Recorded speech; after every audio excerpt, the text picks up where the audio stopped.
There they both are, two identical shoes, both copiously green and indiscriminately snakeskin, reunited on your feet, like two baby crocodiles.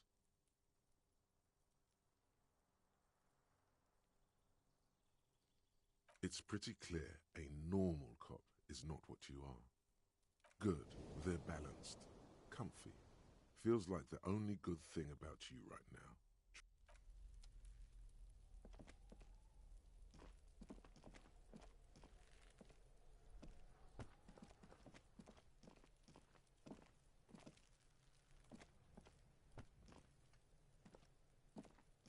Trying to sneak up on me again!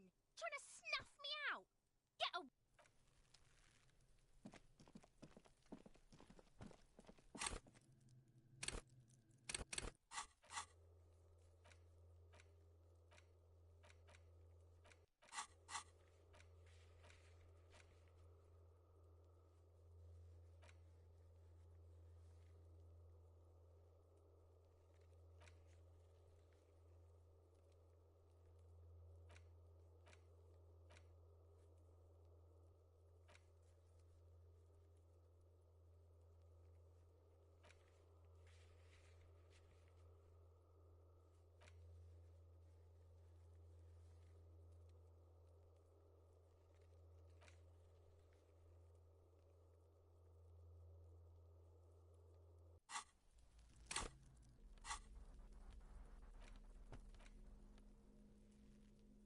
It's the ledger you found in the trash. A cabbage of papers hanging from the board, with the permeables drawer inside.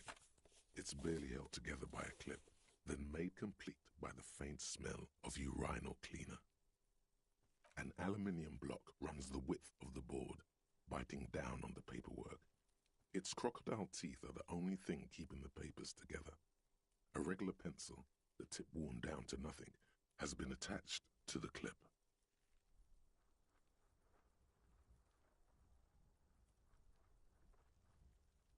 A bunch of sodden papers sag from the clipboard in your hand. It's a sorry sight. They're not exactly white. They're yellowed in patches by sunlight and alcohol, and covered in dense blue handwriting. Ink escapes into watercolor patterns, reaching its tendrils across entire pages. The paper itself is checkered, with faint red lines, forming short paragraphs. Once in a while, there's a red stamp that exclaims, "Case files commit to paper." The case files themselves are plenty. You count more than 100 sodden, crumpled up, earmarked pages falling apart in your hands. They appear to be sufficiently organized and extremely dense, if mostly illegible. Work, strife, poverty, the Jamrock Quarter. These are handwritten logs of investigations dating back to January 51, this year. The exact number is hard to estimate due to missing pages and an odd naming convention. But there are at least 20, maybe 30 cases undertaken, not completed, mind you. It's the middle of March. You have attempted 2 cases a week on average.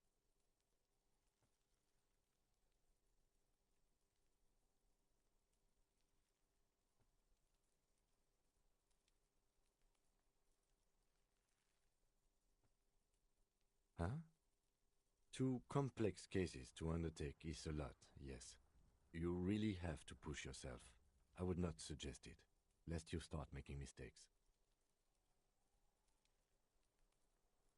Arson, petty theft, spousal abuse. Handwritten logs on dozens of investigations date back to January 51.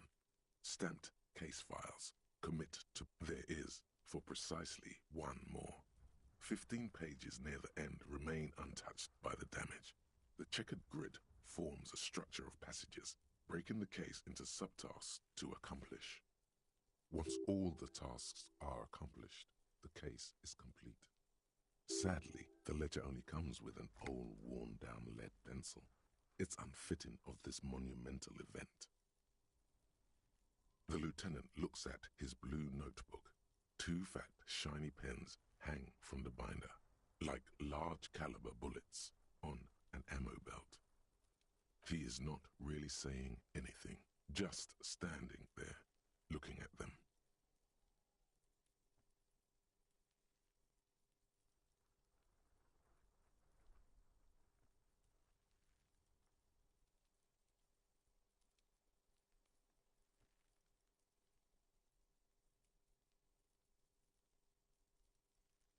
Know that I give this to you with resentment.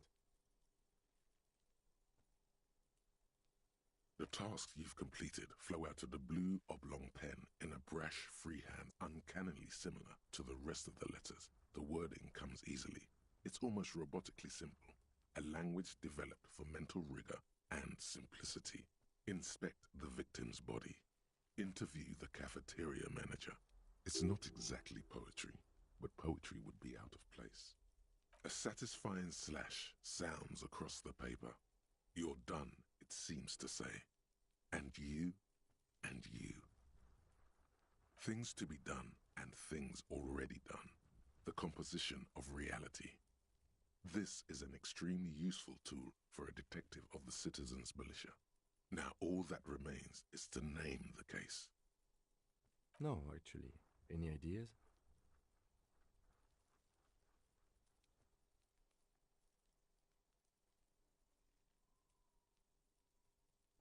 Great. That's great.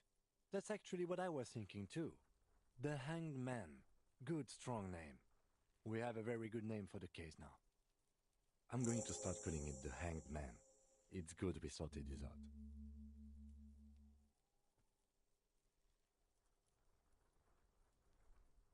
Yes, it appears you employ a, shall we say, robust yet literary system. Each investigation has its case number written on the margins.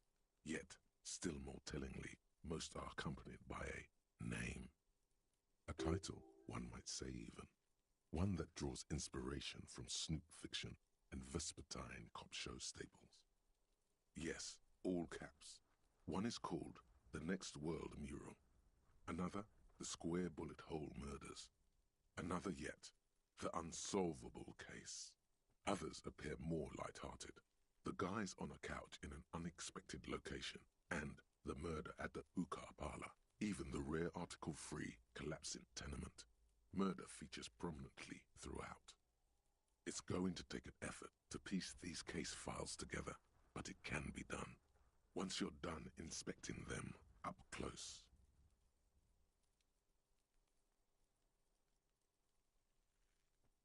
Yes, how very childish of you. In your and my defense, almost everyone in the RCM uses the titular system, in addition to the official alphanumeric. It's a holdover from the early days of the RCM, right after the revolution, when the organization had little idea how to do things. It persists in an unofficial capacity. Officers use these titles to refer to their work among themselves. Your secret is safe with the rotten cabbage of papers in your hand. Writing covers almost all the pages. You don't exactly close them, so much as distance yourself from the smelly papers. They're a little further from your nose now.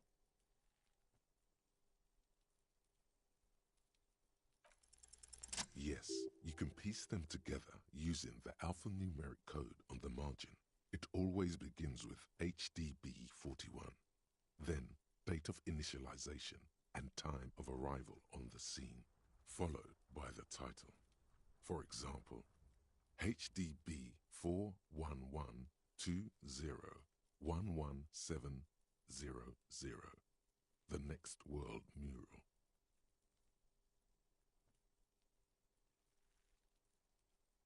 It takes about half an hour to piece one together, using the system you've devised. Where do you want to start?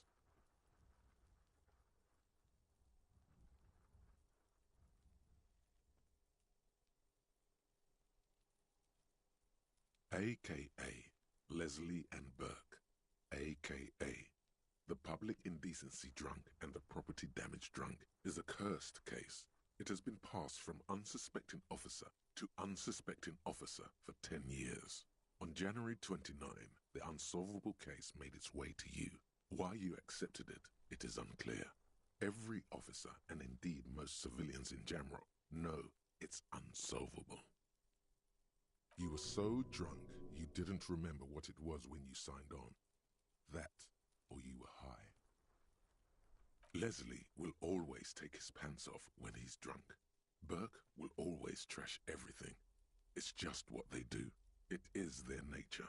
You cannot change the nature of a man, and you can't lock them away because public indecency and small-scale property damage are not punishable by incarceration.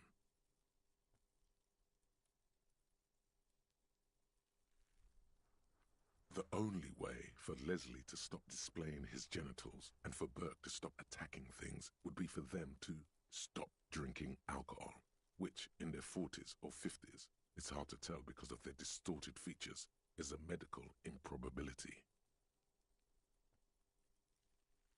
You would think that, but you're wrong. Where's the fun in exposing your genitals or breaking stuff in your own home? No, Leslie and Burke are on the corner of Main Street and Perdition because that's where the action is. Can you keep yourself off the streets? Threatening fines, dragging them to the station, locking them up in the hellholes they live in, locking them up in the station, hypnotherapy, even trying to get the local gang of Zemyaki to take them out. The Zemyaki gave them ethanol, so Burke and Leslie would expose and rampage even harder. You tried it all, and still the complaints wouldn't stop, as they hadn't stopped for 10 years. It's plain to see from the files that you, Satellite Officer JV, and Special Consultant TH, had more important cases to attend to. You uncover cross-reference to several ongoing investigations, each brought to a standstill every time you drive down Main Street. Because there they are, on the corner of Perdition. And what is Leslie doing?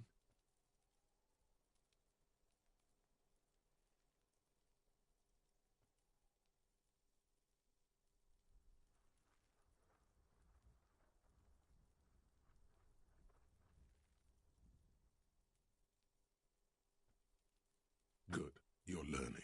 If the files are to be trusted, that's all there is to it. That and Burke breaking things, and the fact that they're both drunk. But then again, so are you. The case becomes considerably less comic one day when Burke takes a swing at your ledger. He must have it confused with the property he likes to damage. But the joke's on him. You're drunk out of your mind on potent Pilsner. You slam the hardened plastic board in his face. Then you proceed to beat him unconscious with it. In the process, the ledger sustains damage. The compartment within, reserved for permeable documents, is jammed shut. You stop your assault on the now unconscious Burke to open it, but are unable to do so. The officer began to cry, reports Leslie, who, at this point, is tending to Burke.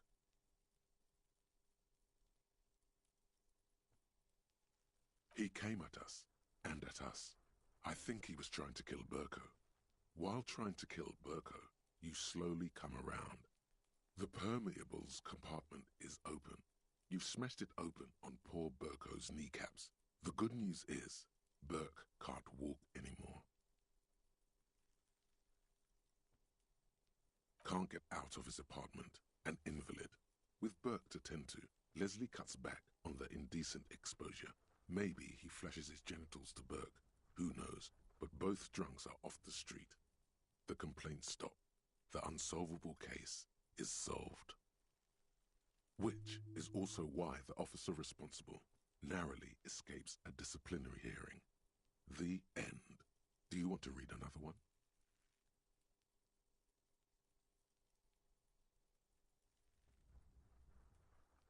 Not much has changed in the meanwhile. A bunch of sodden papers still sags from the clipboard.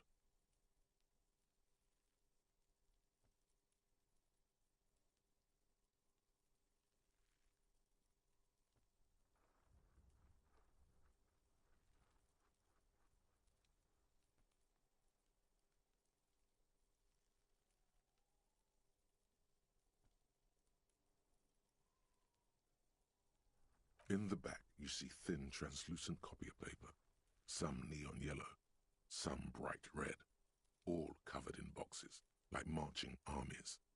These look like official forms, waiting to be filled out. Then rip them from the binder and hand them out. 3.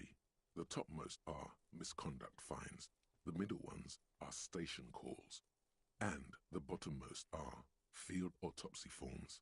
Each is easy enough to make sense of. You don't have to be an intellectual giant to do police work.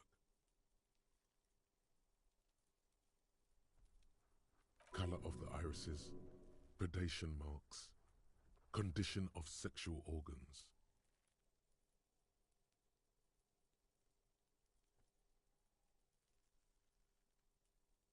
A monetary penalization ranging from 20 to 250 real. Severe cases allow for 1,000 real, but that requires special paperwork. The details of issuing these fines are spread out over the rest of the fields. These are quite sinister in turn. They give a date and time for the person to appear at the specified precinct police station. Below the call are the criminal charges you risk by not appearing. Yes, all that remains now is to fill those forms and hand them to people. Fines for wrongdoers, interview requests for bad guys, and field autopsies to dead guys. The rest of the stinking cellulose is much worse for wear.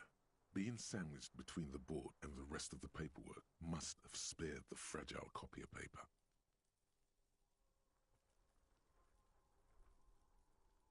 Arson, petty theft, spousal abuse, handwritten log. You don't exactly close them, so much as distance yourself. The acidic stench of rotting food is rubbed off on the cellulose.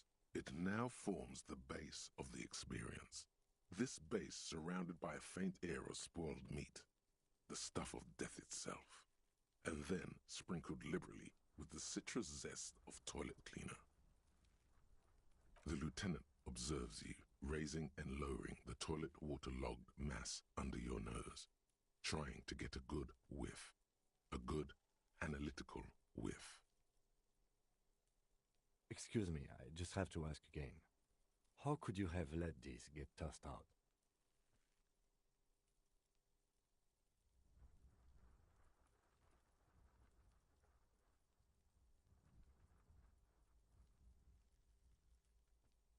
I'm sad to hear that.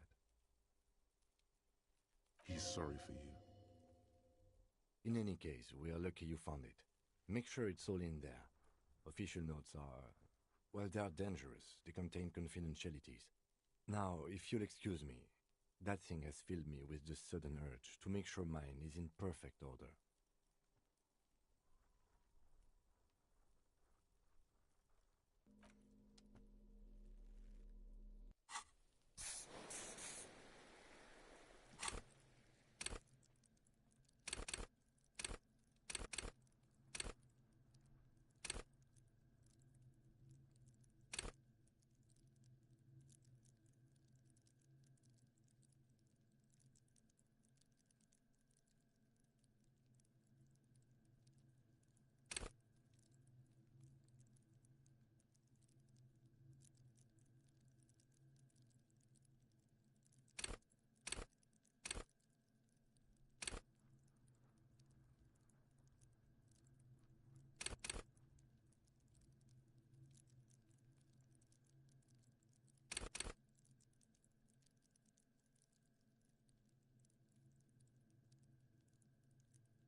He still is, looking right through you with his white eyes. The body below is entirely dedicated to that corpse smell. Emitting it is all it does now.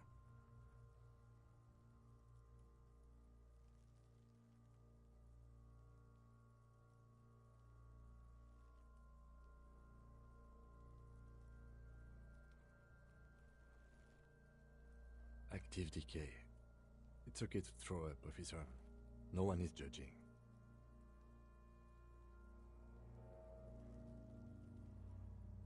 He's about to blow! Cop's gonna blow, Kuno! Active decay. He's about to blow! Cop's gonna blow, Kuno!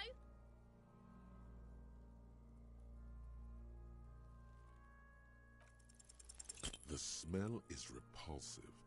It pushes in from your mouth, more instant and more familiar than anything you'd expected. More fever than odor.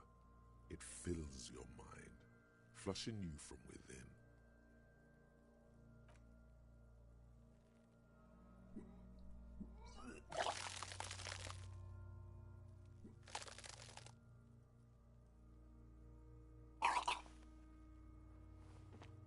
Too late. It's impossible to keep in. Your body curls and pushes it out, burst by burst. Until a pool of vomit lies under your feet, and your throat stings from the stomach acid. It's okay. Happens to everyone. Keep it. The hangover is clearly making this worse for you. You could use some ammonia to clear your head.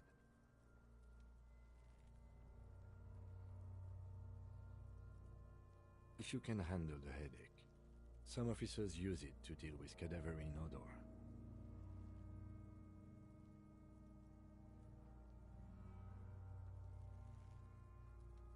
Sure you do. You just threw up a lot.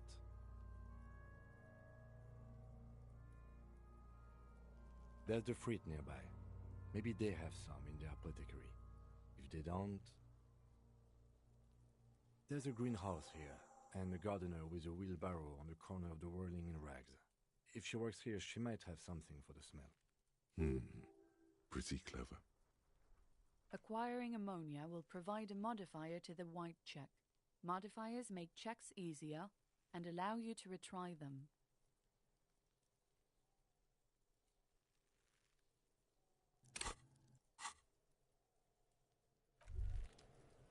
Hey, so we've been monitoring you internally, and now we know your Copo type. Yes, guess what's yours?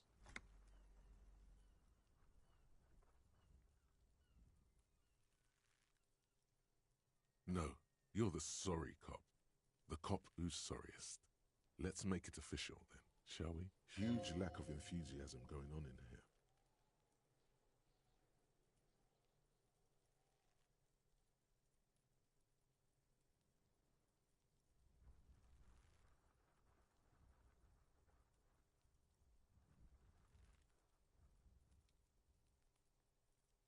No, you don't. Come on. You'll be back to saying sorry in 2 minutes. Stop wasting time and begin the repentance. Oh, you know, Apocalypse, Superstellar, the advanced interesting cop, Liquid Shadow cop. But you're too sorry to say those things. So, here we go? Wow. Okay. Fuck off. Maybe we were wrong about you then.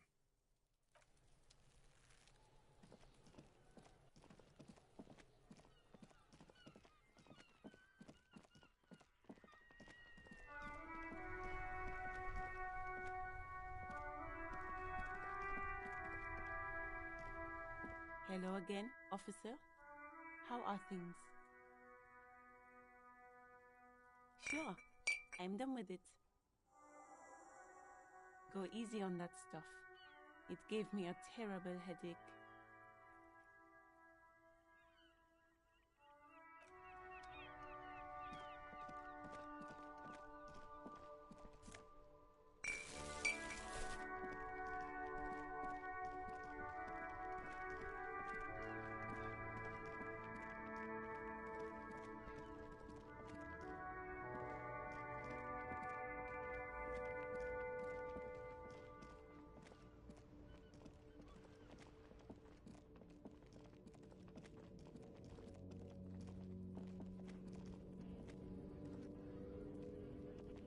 looking for something, Runt?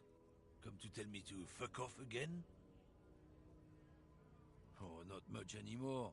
I'm here to pick up some cargo, but the dock workers are on strike, so it's apples. Yeah, apples? I take it you had other questions? He's given you the runaround. Let's be honest, you were bested.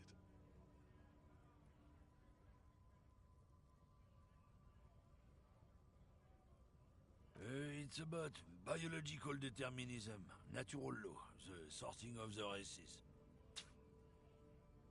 Not the most popular topic nowadays, with the coalition in charge and all. You might want to change the topic. That is, bury your head under the sand like common sheep.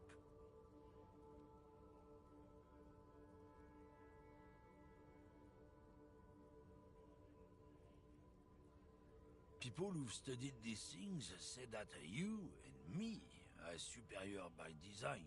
So, naturally, we Occidentals should be in charge. Obviously, you can see the merits in that.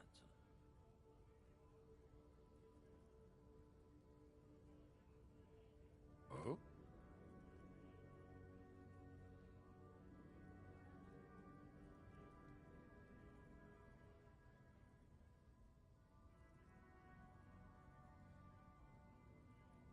Don't push your luck, Runt.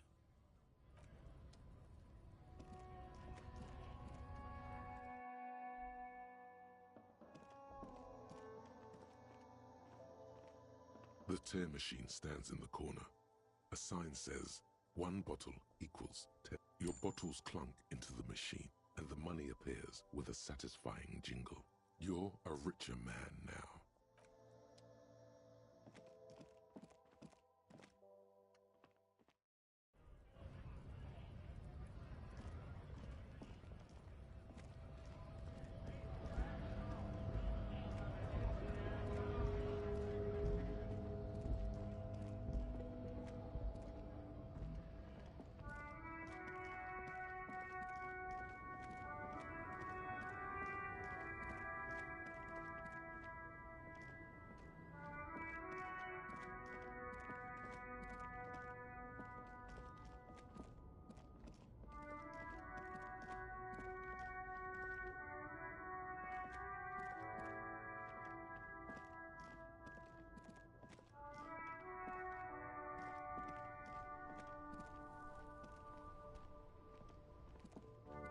Hello again, my man. What's on your mind? Huh? Oh. No, I ain't got any money. They don't want to pay for unfinished work. The bosses, man.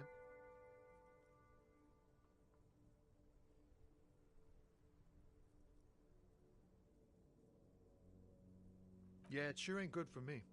Or you. I'd spare a coin or two for a city cop down in his luck. If I had, say, 4 myself.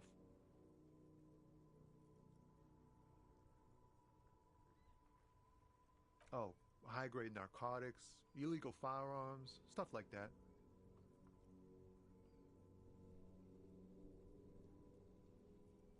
Can't even get a few jokes past you, my man. I've got another haul of found cargo. Mostly sporting goods, tracksuits, and that kind of thing. They usually get shipped to Grodd in the Occident, though we've been making headway in the Il-Moran market lately. Not unless they've illegalized sports equipment while I was on the road.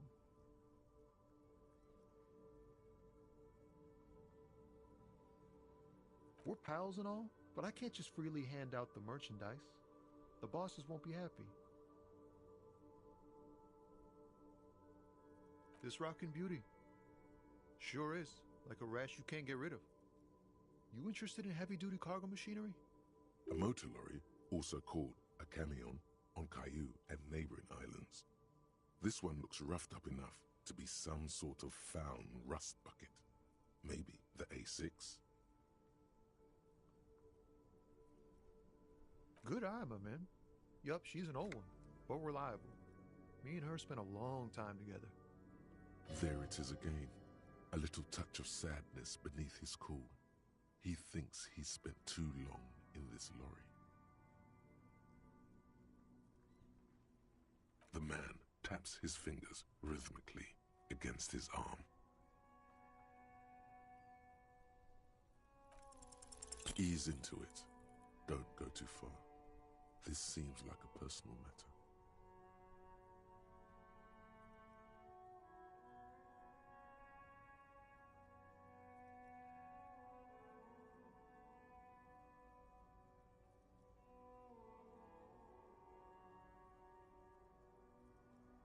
You really are the law, aren't you? I get that being bluntly observant and inquisitive comes with the territory, but it certainly doesn't help with your conversational skills, does it? That all the beans you got, Tommy? Damn, it really is hard to talk, man to man.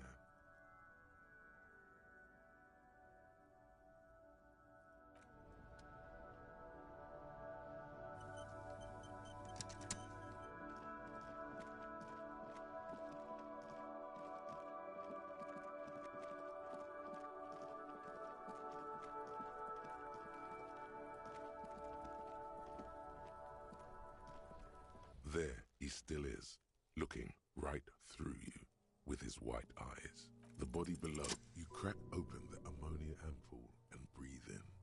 The odor of death is still stronger. It's a spell of the mind telling you to run, and your stomach to wring itself empty. With your eyes squinting, you stand in it.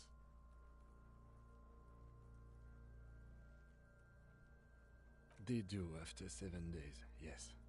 We are deep in decomposition here.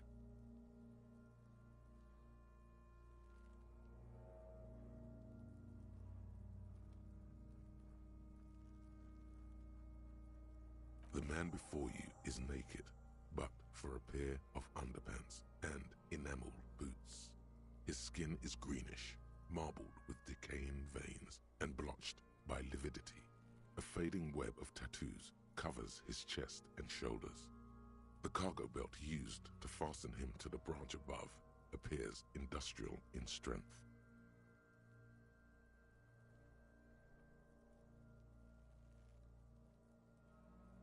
The material appears to be ceramic. Its clean white stands in stark contrast to the decaying flesh above the knee. The man wore thick polymer socks, probably for padding. A fine array of interlocking plates covers them. Delicate and fragile, they feel alien to the world around you, out of place somehow.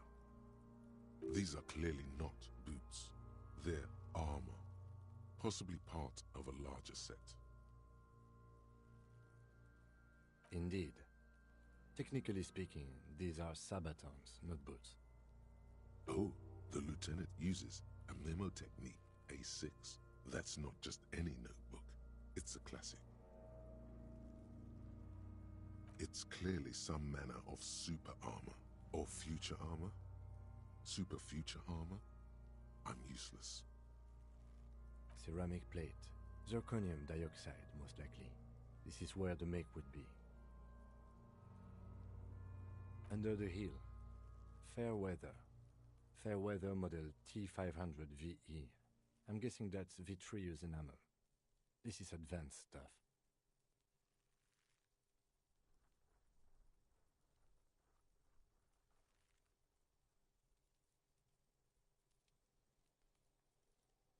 The locals probably scavenged it. It would be odd if he had more on after 7 days. We should keep a lookout for this species. The armor could yield information. This is one thing he might actually know. The sabatons dangle off the man's decaying form, ageless and synthetic.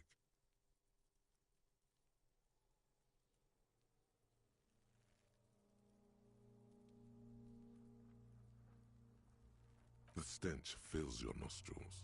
As you push downward, an ominous creaking sound comes from above. Stop! Pig's gonna pull his head off. Brutal!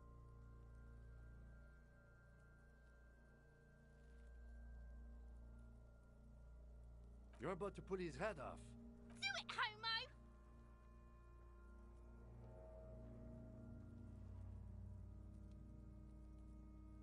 Stop obsessing about your sexuality, officer. You are about to seriously compromise the coroner's case. Indeed. From this angle, it does look like the neck isn't going to take much more. Being dead for a week has all but liquefied his muscles.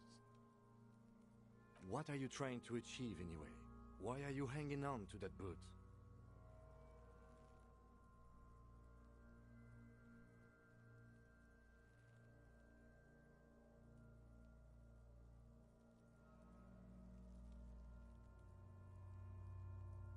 This is not the enemy. This is the deceased, the victim, in a murder investigation. That doesn't mean anything, detective. Besides,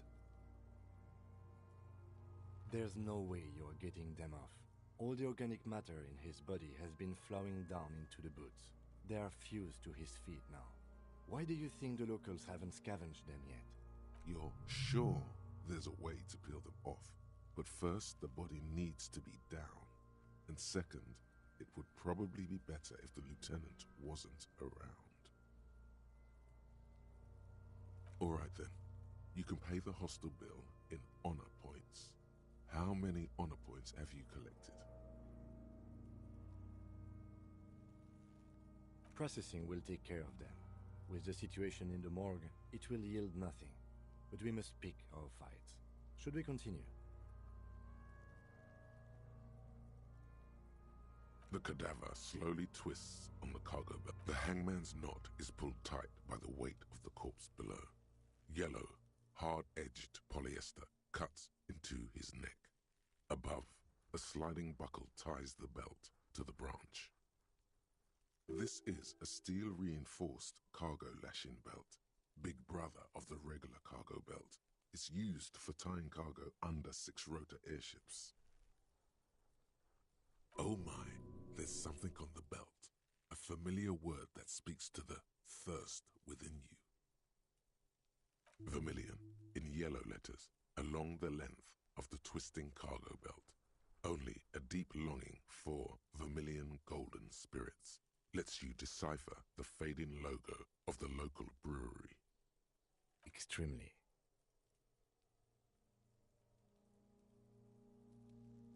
Airlifting. I thought it was used on lorries for strapping cargo to them.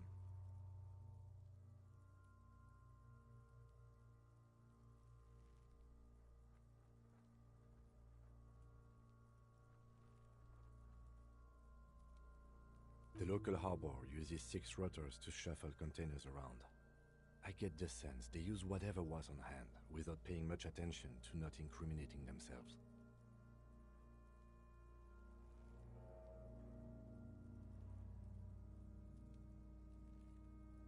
I was afraid it would be. Thin steel wiring, parallel strands. This makes getting him down more problematic than I had assumed.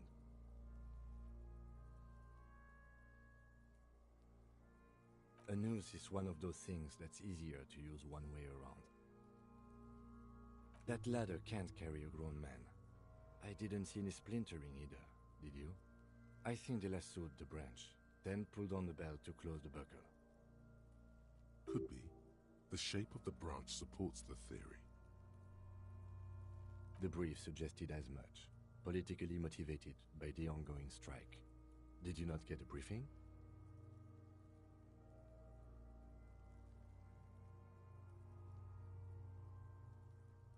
Okay, you should ask me for one the first moment we get. The cadaver hangs from the cargo belt. An intricate web of blue lines stretches across the torso, from the right shoulder to the solar plexus. Each time they intersect, a small white star is formed in their crossing. Hundreds of fading asterisks riddle his skin. Their concentration is highest around his heart.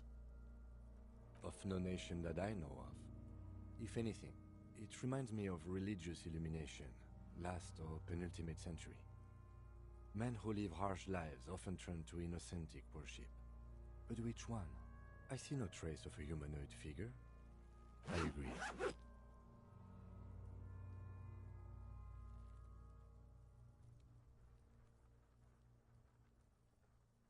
He takes a thin piece of milled aluminium from his coat pocket and pulls it open.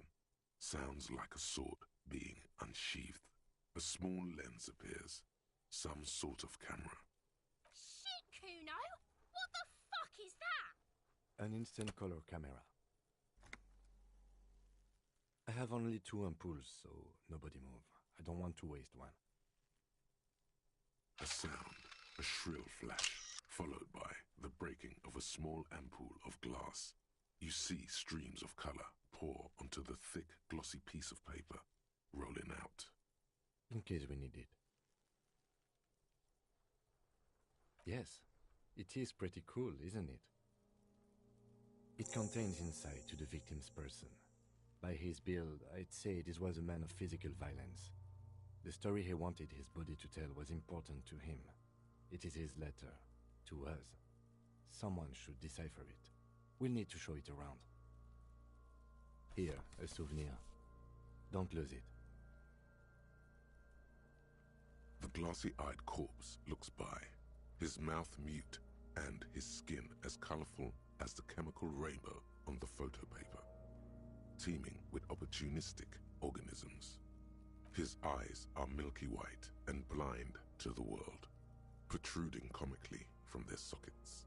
There is no one home, just subaquatic terrors there. Dark brown hair grows on his head. His face is ready to explode from the organic processes inside. The death's head grin has passed. What remains is an unrecognizable mess. I'm gone.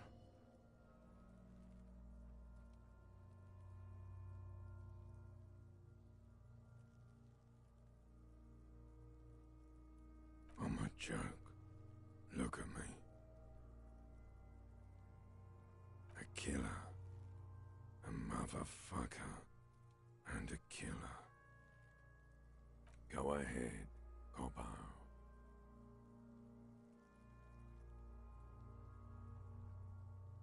Into the wild pale yonder. In the past, way out in the west. What do you mean? It's the power of your imagination.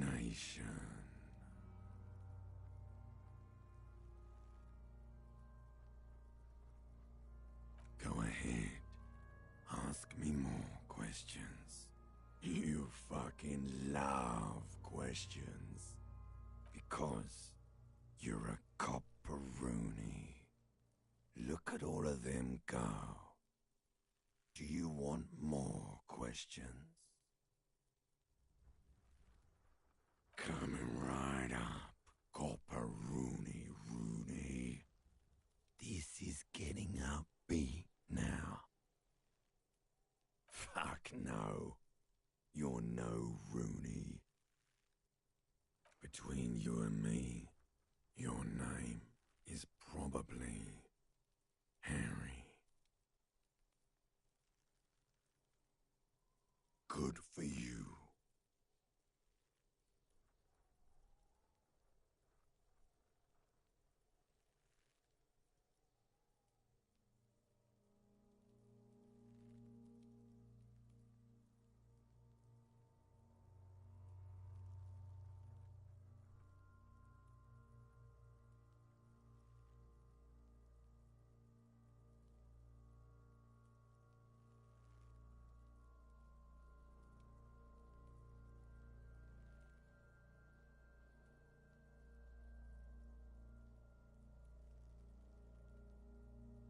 Because you have loved it, me and Brother Copo. It was love all along. Sure, Lobo. I can ask you a question. Why are you doing this? Looking at my face, motionless. Looking into my eyes. Standing here. Why are you investigating my murder?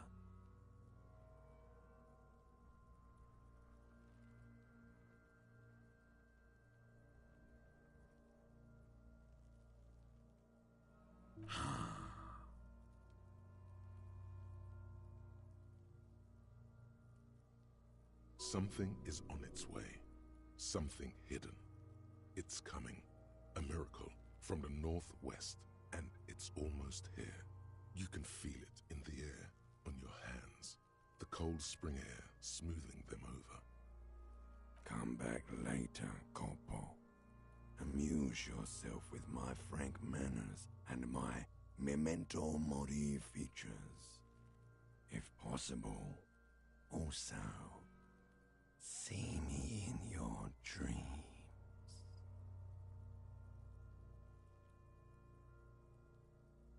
Are you sure we finished the preliminary examination of the cadaver? We might miss some of these things once he's done. The cadaver slowly twists on the cargo belt. His torso. As you narrow your eyes, the monster before you blurs into a violent mess of green and pink. This is a trick. You've done it before. Pink is where the blood settled in the first hours post-mortem. You can use it to see if the corpse has been tampered with. Does his position at the time of death match the discoloration?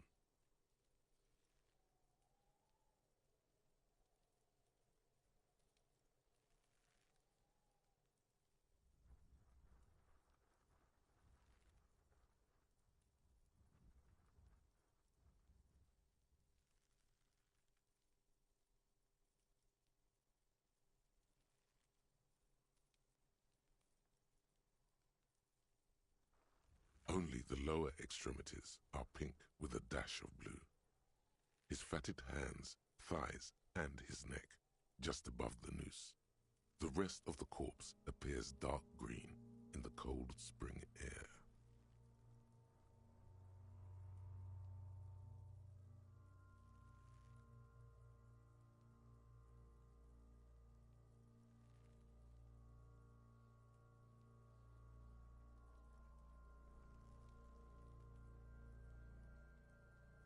I see it. His neck too.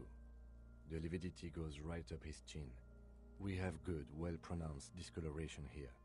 The monster comes back into focus, an explosion of color, coursing with dark marbled veins. His stomach appears pregnant with something. Black liquid streams down his thigh and onto his boot. So, what do you think?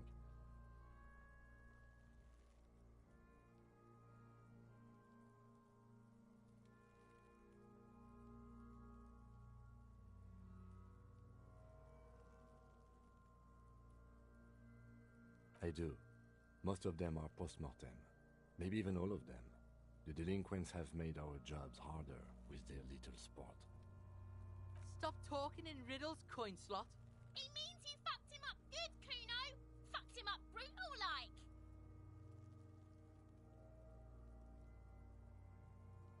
Agreed. Especially on the neck. The belt acted like a tourniquet, keeping the blood in his head. The hypostasis supports a hanging.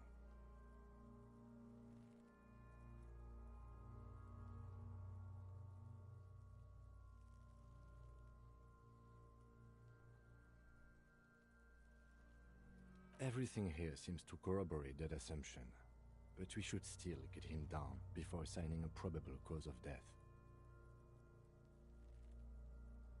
But there is no breath to catch, only the cadaver filling the air and your nostrils. The steel-reinforced belt presents a unique challenge.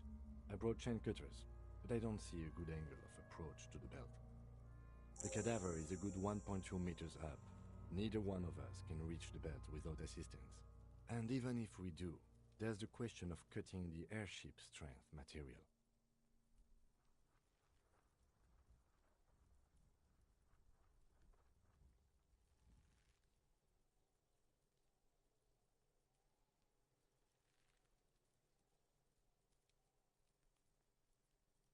I was really hoping we wouldn't. The Union appeared to be suspect in this case. It seems like a dangerous route to go down. But what other options? The corpse twists on the belt, like chicken. Someone else? You mean like the police?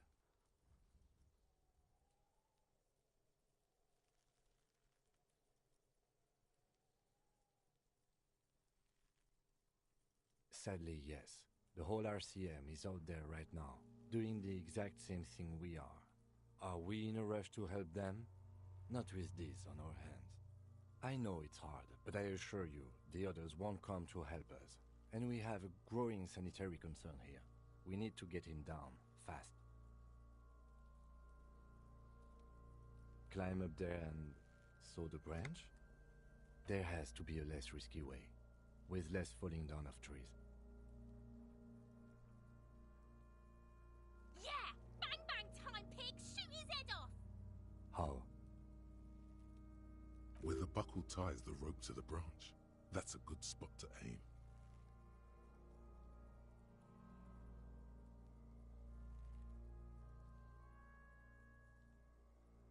Where? Ah, yes, I see. If the shot hits that, there might be a chance to release the belt. Yeah, now we're talking. Entertain a Kuno with some shit. They'll miss! The pigs will miss Kuno!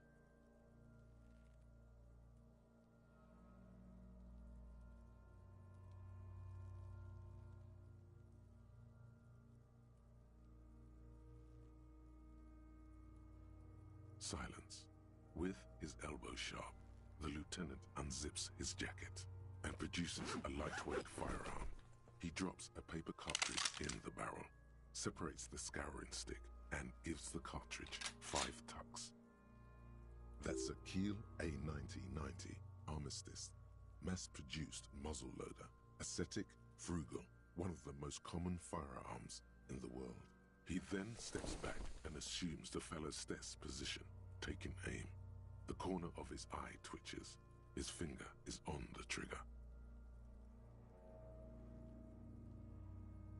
He's gonna fucking miss! The kid's voice is drowned in a shrill blast that echoes off the walls of the surrounding tenements. A cloud of smoke slowly parts in the air as the lieutenant steps back and says to himself, God damn it. He feels bad about it. About his eyes mostly. Just having bad eyesight. Probably from a young age. Whatever you do not console him. Fucking idiot! Mookabat asshole! Kuno could have hit it easy, but then Kuno's not fucking handicapped, is he? No, we are lucky as it is. We didn't break anything, and the victim remains uncompromised.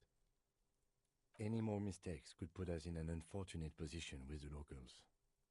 I have to say, it's beginning to look unlikely we can get him down without assistance. It's bad as it is, us shooting firearms like punks. Go ahead, I'm not stopping you. They only have one... This is the sorriest... Yeah, take it, you fucking banana poika! Take it and shoot yourself in the mouth! The cold piece of bakelite and gunmetal is surprisingly light. Your fingers fit right through the guard, instinctively resting on the trigger. The fuck are you waiting... The buckle comes into focus in your sights. You stand with your... Why don't you just shoot yourself in your mouth?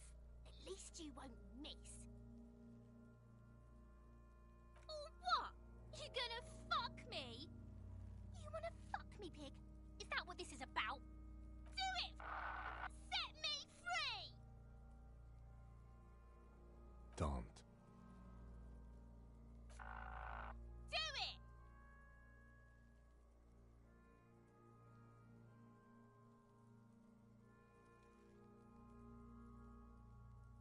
Put it right here, Mulko! Right here! Intense shit, copper. Fucker waved his gun! It wasn't intense, it was pathetic! Your field of view narrows. The branch slowly moves, becoming entirely two-dimensional. The slow movement of the branch in the wind, and your shoulders directing the gun sink up, dancing hypnotically. Look, he's crying! You gonna cry now, fucking faggoty?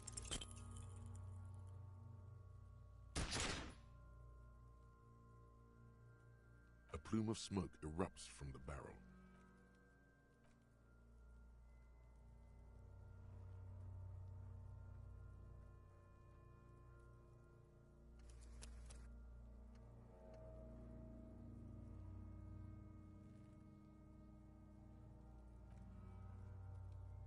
You missed the belt, but hit the corpse straight in the chest. Bits of ribcage protrude from the skin. No blood, only a murky sludge dripping down his belly. The sudden stink makes your eyes water. Oh my god, he's gonna fucking cry! I knew it! What a mulko! The armistice is sufficiently precise, officer, especially at close range. It's not the gun's fault you can't shoot. It's your pig hands. Pigs don't have hands. They have, like, fucking hooves or something. Kuno has hands. Kuno can shoot that shit down for you.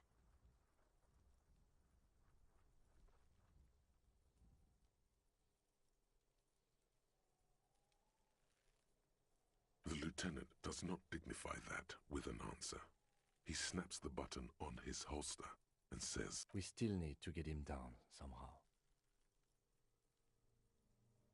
The bad way. The way I didn't want us to. By asking the harbor for help. They have the tools and the men. If they put him up there, they can take him down too.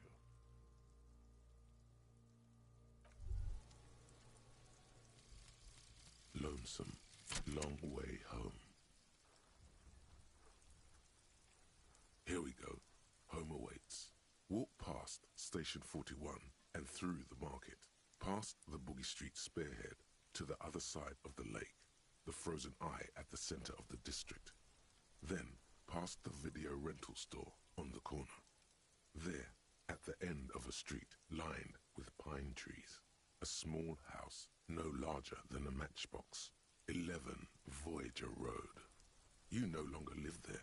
Those times are gone. And so are those people. Why did you come here? Why are you still here? And where's the dealer? You have to get back to work. That's all you have now.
Yes? What do you want to know?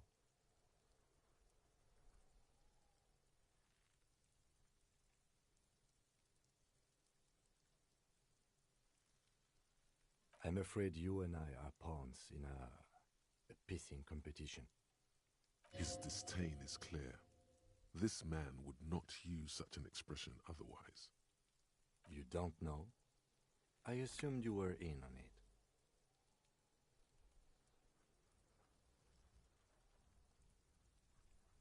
Better still than an imbecilic cop-off. It's just stupidity. The cop kind. Our precincts can't decide if Martinez is part of Jamrock or the Industrial Harbor. Yours or mine, as if we somehow own parts of the city. Typical street gang mentality. So we've let the Union make a mockery of law enforcement here, and now it's come to its natural conclusion.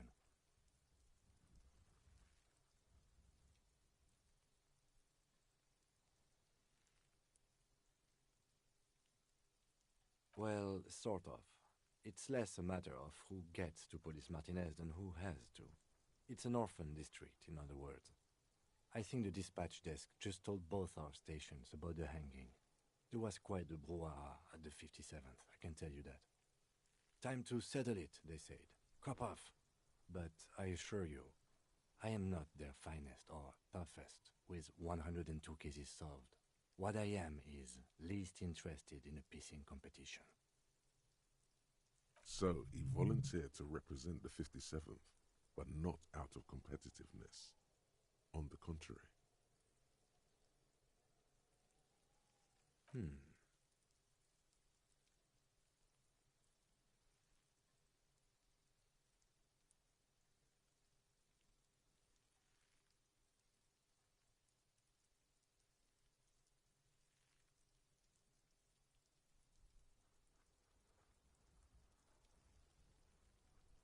The silence carries.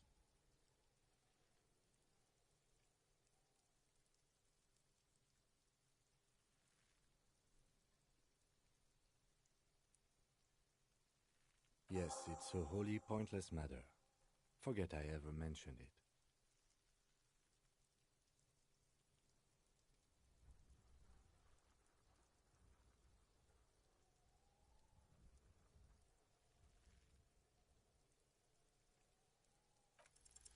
Look at you. It's because you're a failure. They sent you to slight Precinct 57.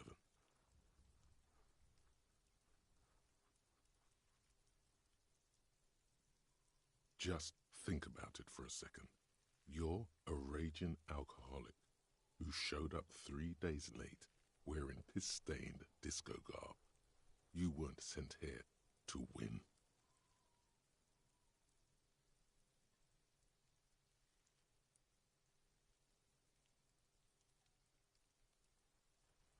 I've considered it.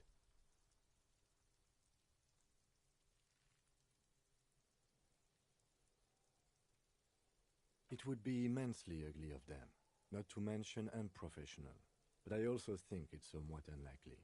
I checked the records. This jurisdiction dispute, who polices Martinez, reaches back to the 30s. It's as old as my station. And all this time we can't decide who gets Martinez? I think, yes, both stations would prefer a win.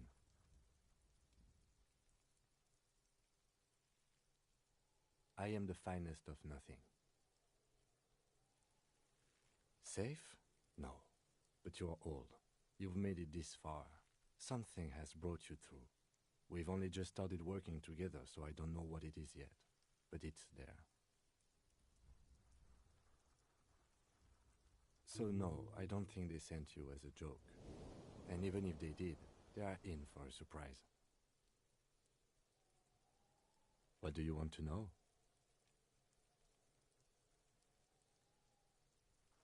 Ah, yes, the case brief you missed. Now I remember. 3 days ago, the RCM Emergencies Desk received a report about a security guard who was found hanged in Martinez. An anonymous caller said there was a dead body behind the Whirling in Rags hostel cafeteria.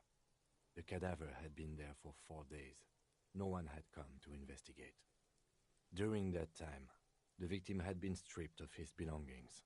The caller did not identify him, but used the word lynching. There is an ongoing labor dispute between the local dock workers and the logistics company Wild Pines. I was told we should approach the death as part of this dispute.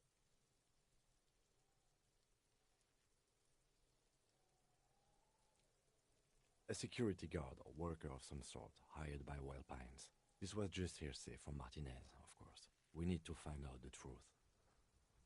They didn't identify themselves in any way. The tone was muffled using a device of some sort. The desk could identify neither the caller's age nor sex. There's a strong prejudice against involving the RCM in what's seen as union matters. The dock workers' union is the de facto police in Martinez. Now it appears they've started executing too. We cannot allow that.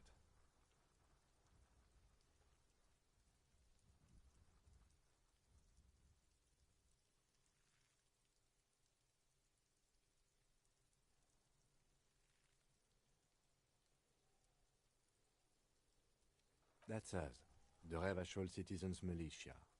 We're the police in this city. The RCM, or the Revachol Citizen Militia, is the police force you and him are part of. a self-organized Peace Corps of the occupied city of Revachol. The RCM operates within a legal twilight, yet its authority is rarely questioned. It's super useful to know this.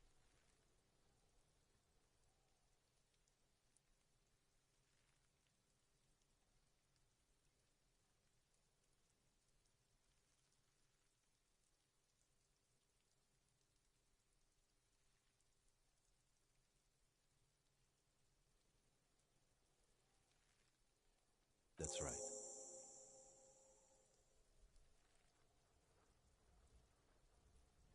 No, it's not a particularly mysterious case.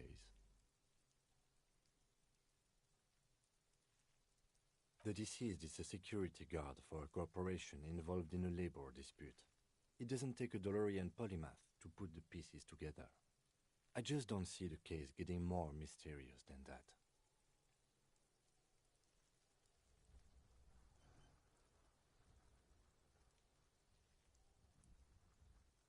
There was some interest in this case at my station, but not for the reasons you have in mind. You seem to wish there was Cut this boring stuff off immediately. You know what this case is about.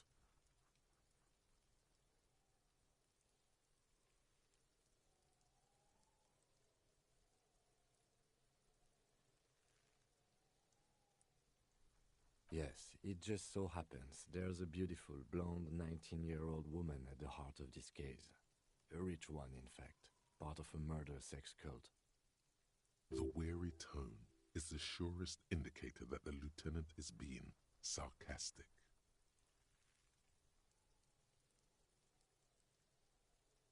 That's commendable. Was there anything else? It can still be an otherworldly sex mystery in your head, with a dark twist even. He's basically challenging you to sex it up with some lurid twist. Don't get right into it. Sit on it a bit, then hit him with it. You mean like a brief? Do you want me to brief you again? There's no reason to wing anything. If you didn't get the brief, that's okay. I did. 3 days ago, the RCM Emergencies Desk received a report about a security guard who was found hanged in Martinez. An anonymous caller said during that time, the victim had been stripped of his belongings. Okay then. Was there... Good.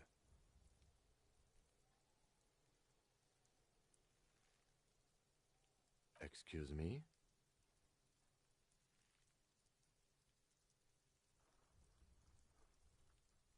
You have a distinctive way of walking.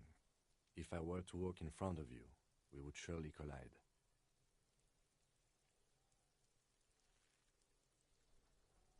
A moment passes. The lieutenant glances at the sports watch on his wrist.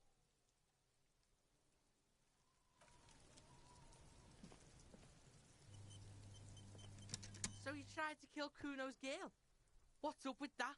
You want to talk about it?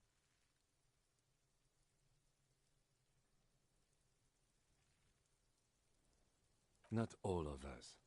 Acts like that stick with you for a while. No one's moving anywhere. Do this shit again, and Kuno's gonna climb in your room at night with a knife. Kuno knows where you sleep. The pig who fucked his window up. I'm gonna climb in through that balcony. Put the fucking knife in you. Yeah. I've been in your room. But you and Kuno are good for now. Pals. Shoot that shit at Kuno. Let's have a jolly time. And you're back in business with the Kuno. Now what is it?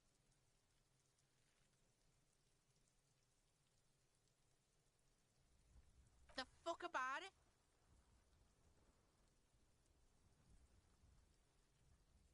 Kuno doesn't give a shit about the armor. Kuno's fuck gimp's got one big thing wrong with him. He's a fucking mutant. Look at him. Fucking growth hormone shit. He's a giant. The armor's too big for any man. Kuno doesn't give a shit about that freak armor. Kuno threw that shit away. Oh, come on. He's just pretending that he doesn't care because he's too small for the armor. Kuno tried to get the helmet on. It was too big.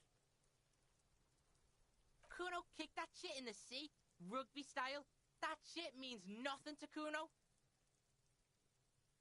Yeah, that shit means nothing to Kuno. Kuno doesn't give a shit about material shit. Kuno's a fucking monk.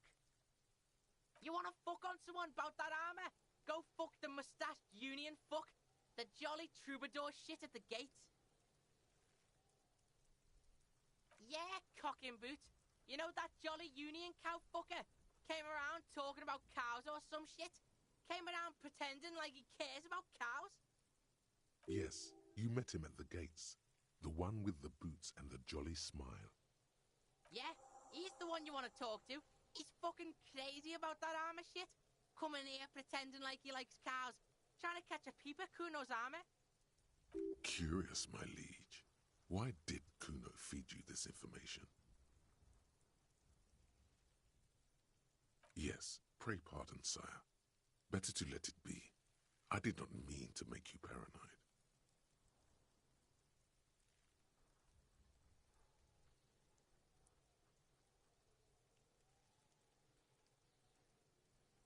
Fuck are you talking about? What is this contusion shit? He says you're stupid, Kuno. They want to make you stupid again.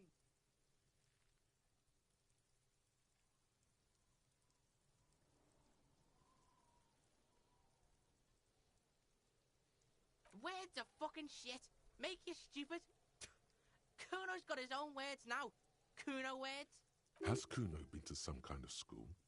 Probably a school for children with behavioral difficulties. How is that better? At least get back to the corpse then.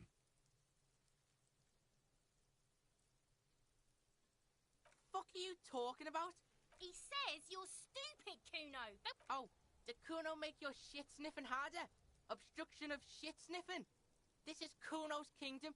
Kuno fucking rules here. You hear the lieutenant hum.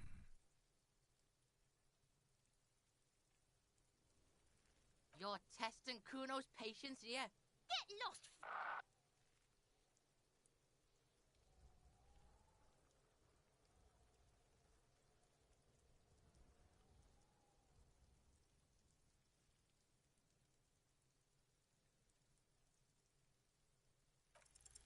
What's going on?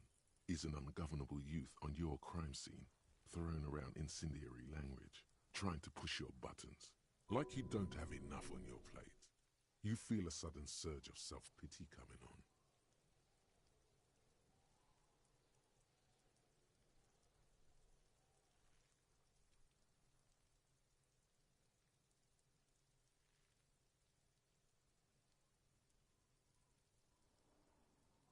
Fuck no!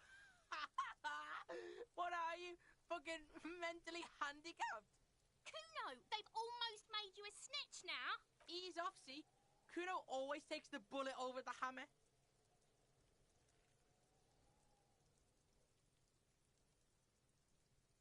Kuno doesn't fucking care.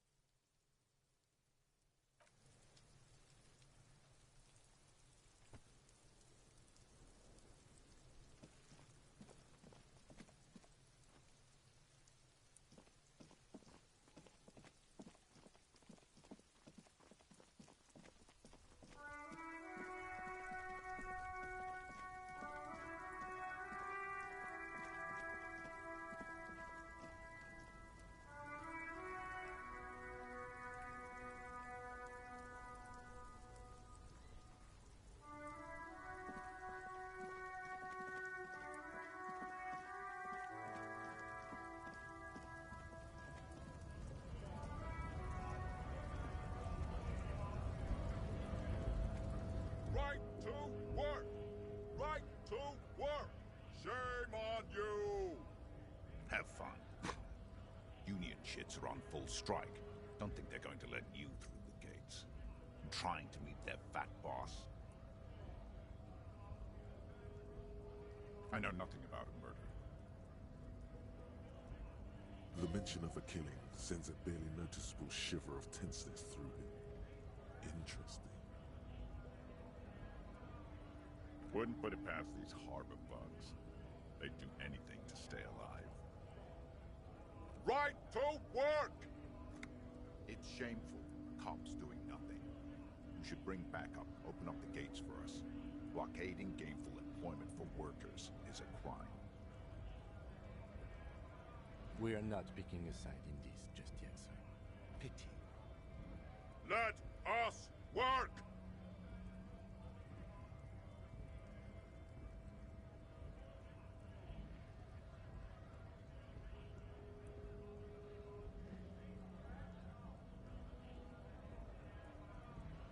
We were promised work. We'd be in there, working, if the bastards hadn't shut the gates.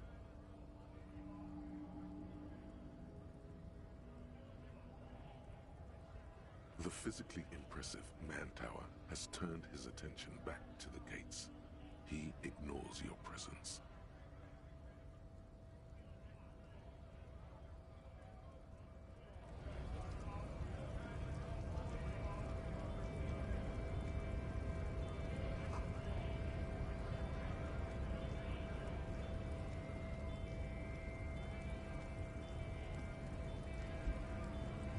Hola, Wandering Man.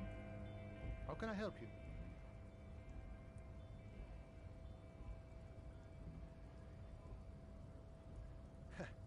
The little boy had the good on his promise. To get me into trouble.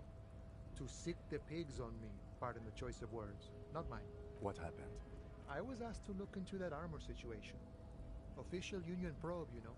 Track it down, see who took it. Did you? At first I thought, why not? Maybe the pieces can feed the strike. Buy us a few more days under the sun, you know? So I went to this boy. He said he'll make me his prison bitch. He's got eyes everywhere, the cop's in his pocket, and he's the king of Jamrock. Serves me right for doing menial footwork. I dropped that probe right then and there, and it still got me into trouble. One bad move is all it takes. It's a minor nuisance. It's all good. He thinks, not yet. Better to get this business out of the way. Sweeter then. I learned that people don't want to talk to a drunk Union man about some armor. What else? Not much. Technical stuff mostly. That was the interesting part. I did some research into this armadura. Let's say I have friends at the library. I didn't get into the material science, just how it comes off. How does it come off? In parts. 4 in total. The helmet was the first to go. The kid says he tore it off and kicked it into the sea. I believe him. The boots were still on the guy last I saw. Too hard to remove. So, as I count, there are 2 parts missing. The gauntlets and the cuirass. This is where I left off. Too much hassle. More like a job for some militia.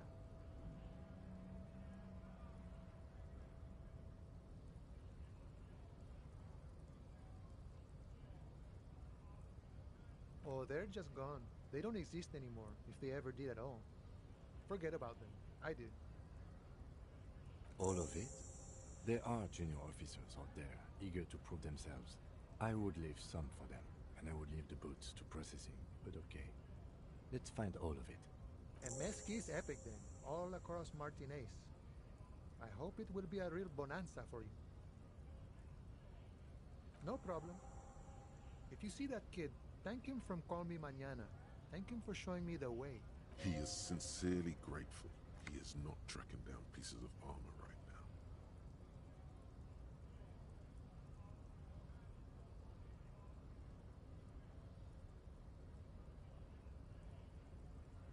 Sure thing, my friend. I can help you out.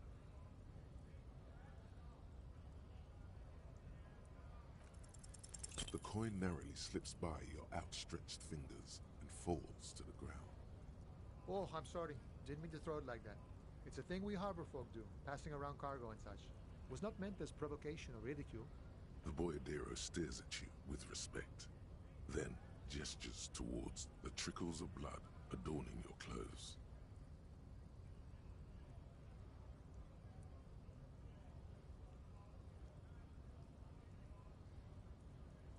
Right, always glad to help out the RCM. We're on the same branch, you and I. Humans, I mean, not slithering scabs.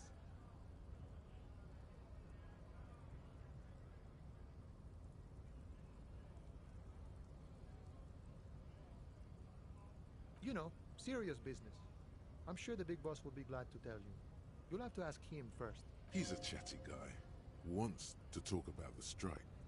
Return once you've met the union boss and are on a better footing with the organization.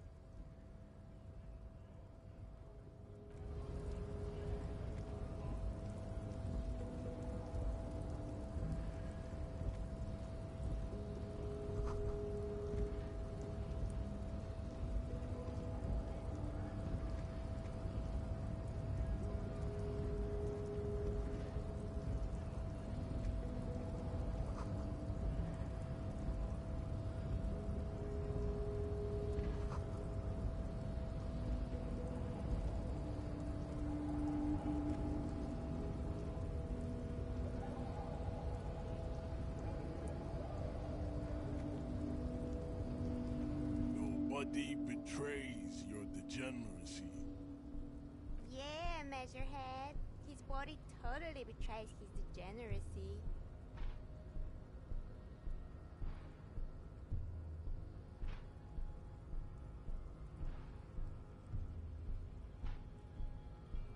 That is precisely the negligence that has led you to succumb to Al Ghul. You reek of it. An invisible sword of Al Ghul emerges from your throat. You cannot see it, but others can. It is making the woman in my company sick.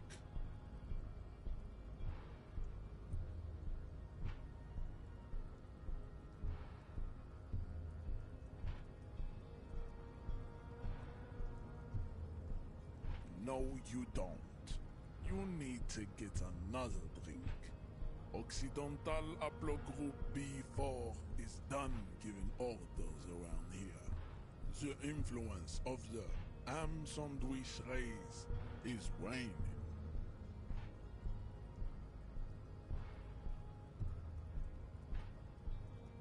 Jerking motions, signs of a late-stage neurodegenerative disorder. How far the Occidental Haplogroup has fallen. You were once a noble and powerful race.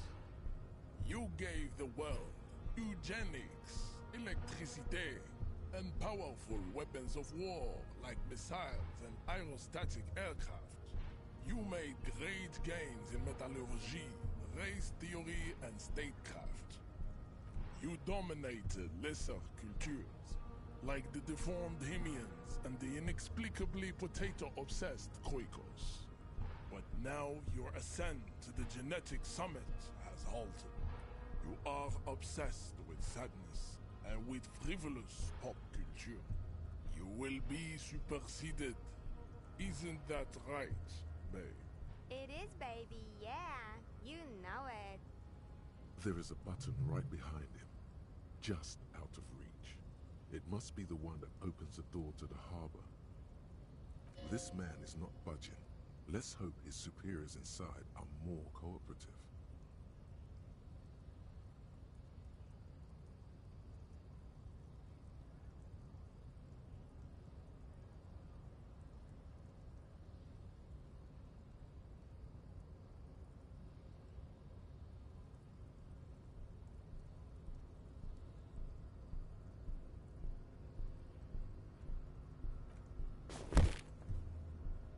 That is right. You should leave the stage of history with dignity by inviting the other races to a great world war. Bring your troops to the Seminine Islands and to Boogie Street, and we will pulverize you.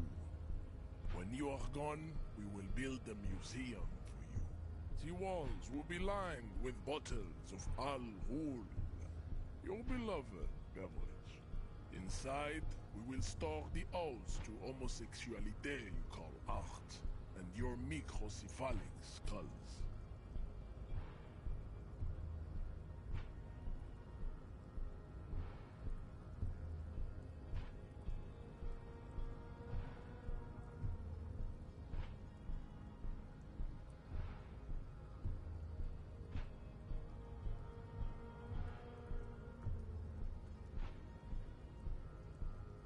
He does not so much as glance at the object.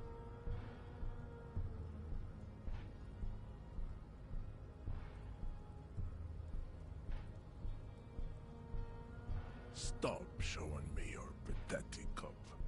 I have no interest in it. He had nothing to do with it. Does he strike you as the kind of man who puts mugs into trash?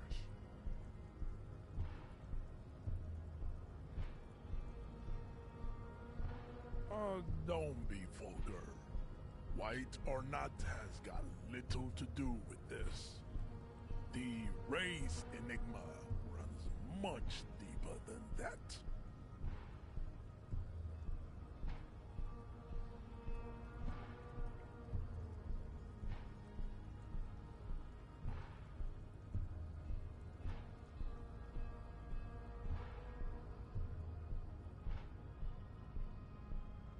Mr. Clare is a man of vision and means. He has the will to confront polycultural capital, something your race, naivistic communists, never did. Also, to serve is noble. It takes discipline. Your petulant individualism has only contributed to your race failure. It is lax and moronic. He looks toward the harbor, motionless, the tattoos on his face like a web of stone. Just like that, instinct took over. A solid strike straight into his throat, into the cartilage. You could swear you felt the soft palate break.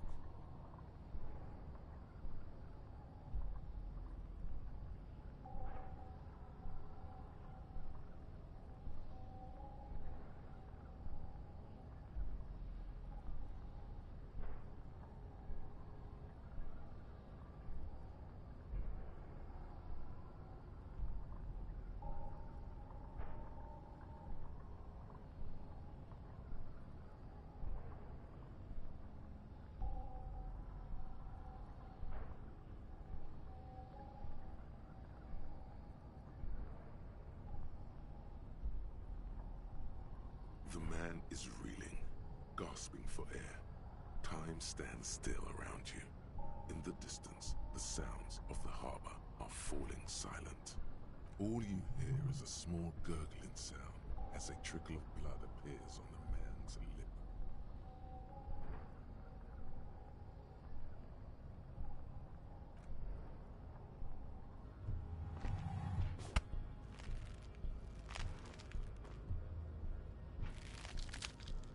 Oh God, wrong move. Your head is in his hands, like a pair of forceps crushing you, and you can feel every jewel. Say it. I am a degenerate drunk.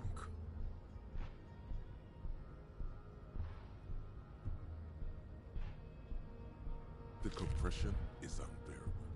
This is causing some serious damage to whatever precious, gelatinous thing is inside there. Your sight turns red. You are a poor player of physical chess.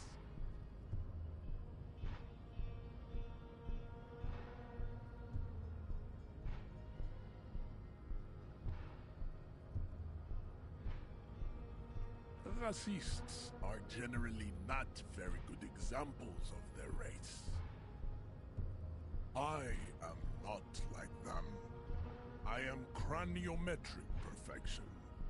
I have taken the trouble to permanently draw a phrenologic grid on my skull and features. This should dispel any doubt.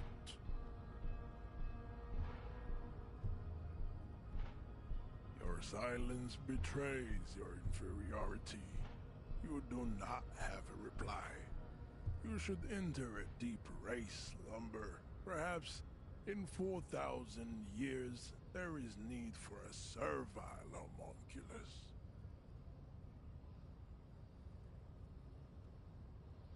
We still need to get into the harbor. We need help with the tree situation. There must be another way.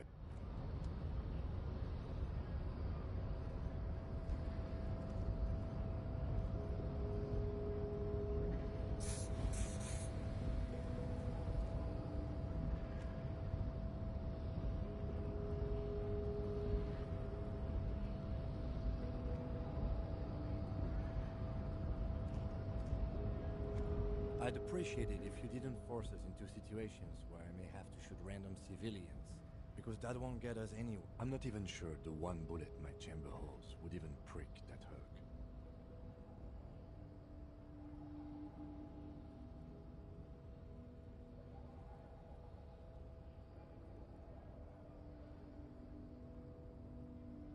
The lieutenant groans, but doesn't say anything. That's right. You should do it again. It's the last thing you'll be expecting.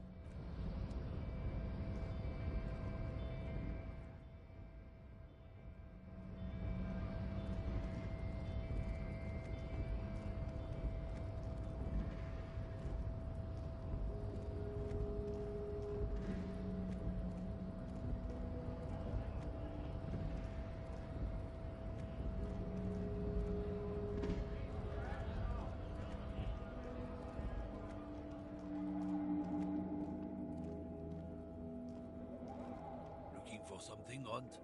Come to tell me to fuck.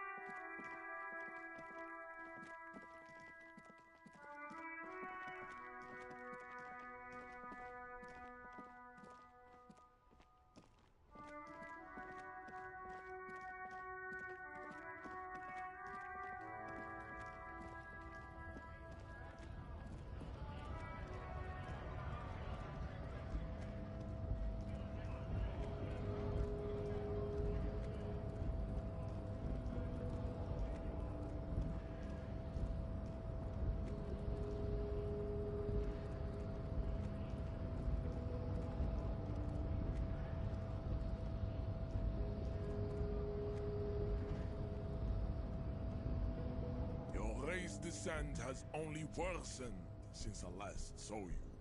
You have really let yourself go.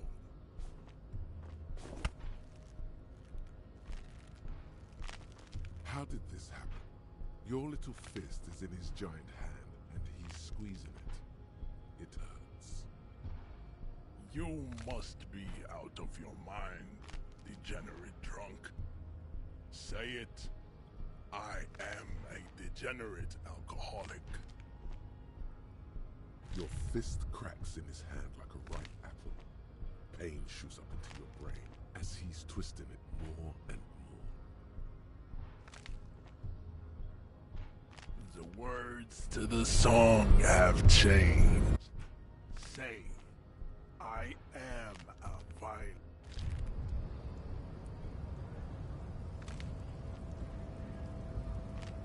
You feel something in your chest, an unnatural pressure. It's spreading to your left arm, your jaw.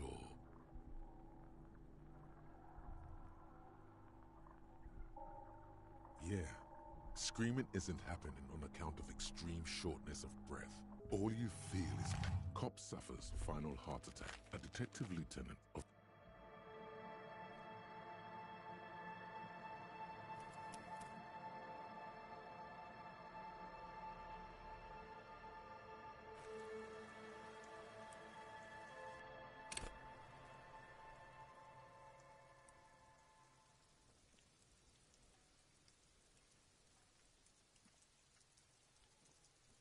So you tried to kill Kuno's girl? What's up with that? You want to talk about it? What? Bitch! You fucking fucking making excuses for yourself now? Not all of us. No one's moving anywhere. Do this shit again. And Kuno knows where you... But you and Kuno are good for now. Pals, shoot that shit at Kuno. Let's have a jolly... And you're back in business with the Kuno. Now what is it? The fuck about it? Fuck are you He says you're... Oh. You hear the lieutenant hum.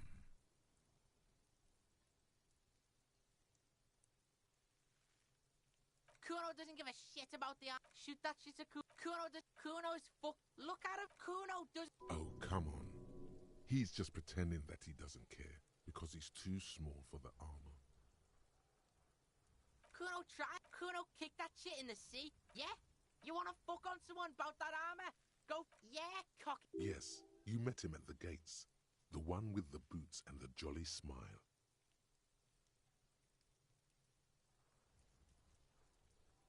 Yeah, he's the... Curious, my liege. Why did Kuno feed you this? Yes, pray pardon, sire. Better to let it be. I did not mean to make you paranoid. You're testing... Get lost! Kuno doesn't...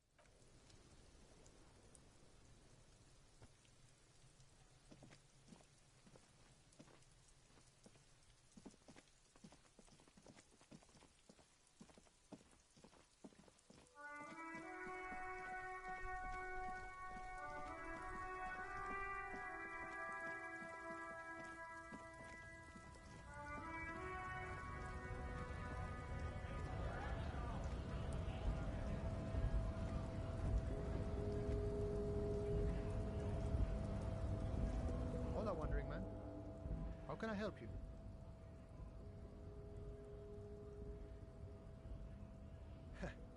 To get me into... What happened? I was asked... Did you? At first, so I went... Serves me right for doing menial footwork. I dropped that probe right then and there. And it's still... I learned... What else? Not much. I did... How did... In parts. So, as I count, there are 2 parts missing. The gauntlets and the cuirass. Nice and balanced. Some junior officers can take care of the rest. Smart choice. It's only that one spot you need armor too. The one the bullet hits. Good luck if you go for those boots though. You'd have an easier time wresting the spurs off a boyadero than getting them off him. No problem. If you see that kid, thank him from Call Me Mañana.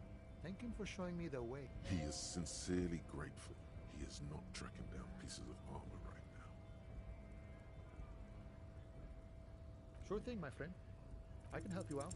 The coin lands into your hand as if it has always belonged there. The swallow returns. Always glad to help out the RCM. Shame I can't do more. Things are meager at the moment due to... You know, the winter's fat is slowly running out and all. Still better than scabbing though.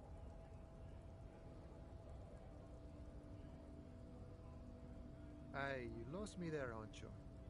But it's okay as long as you're not a sorry-ass scab.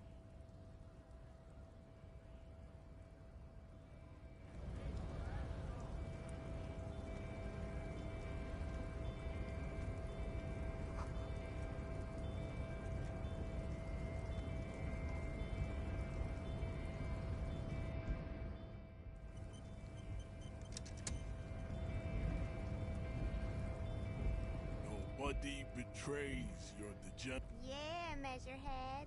His body totally betrays his degeneracy.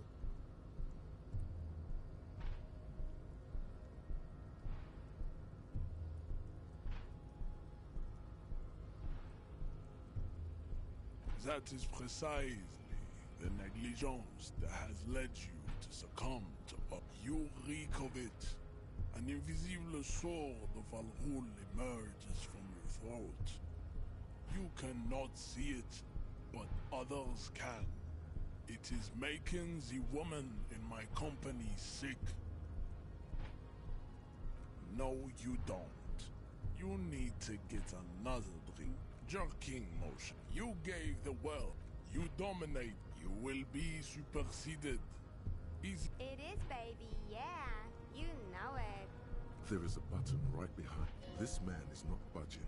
Let's hope his superiors inside are more cooperative.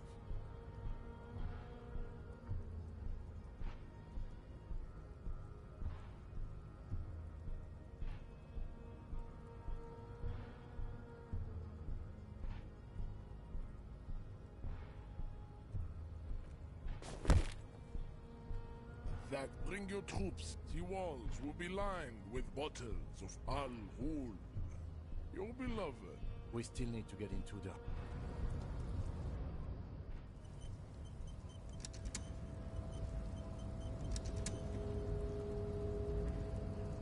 Your race descent has only worsened since I last saw you. You have really let yourself go. How did this happen? Your little fist is in his giant hand, and...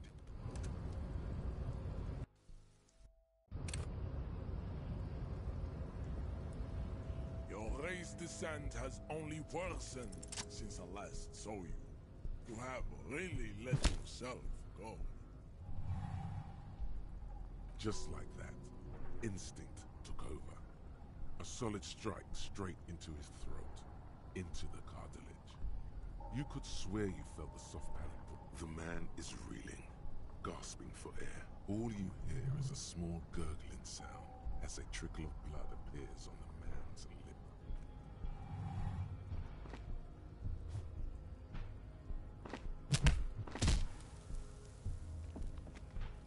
The man lands with a dull thump, like a broken down puppet of muscles and sinew. For a moment, he still tries to keep his head up, dazed eyes looking at you with unimaginable surprise. To your left is the button. As you slam your fist on the button, the man collapses entirely, his head rolling to the side. Looks like you're the new Measurehead now. No one is the new Measurehead. Let's go before he gets up.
On second glance, someone has forgotten to properly close one of the drawers. It's unfortunate for the Union to just leave their paperwork lying around like this. Let's see what's inside, he thinks. The drawer opens smoothly. Inside is a well-organized selection of brown folders. Hundreds of documents containing logistical data. Two kinds of transactions stand out. Materials coming into Revachol from the outside world, from Muindi, Grad, and even Ilmarar. And the same materials being handed over to companies inside Revachol. Kuron, Coal City, La Delta, and Jamrock are listed among the many districts where the imports are being sold. It's hard to make sense of this thicket of company names, dates, quantities, and percentages. You try to focus, but the lines are getting blurry.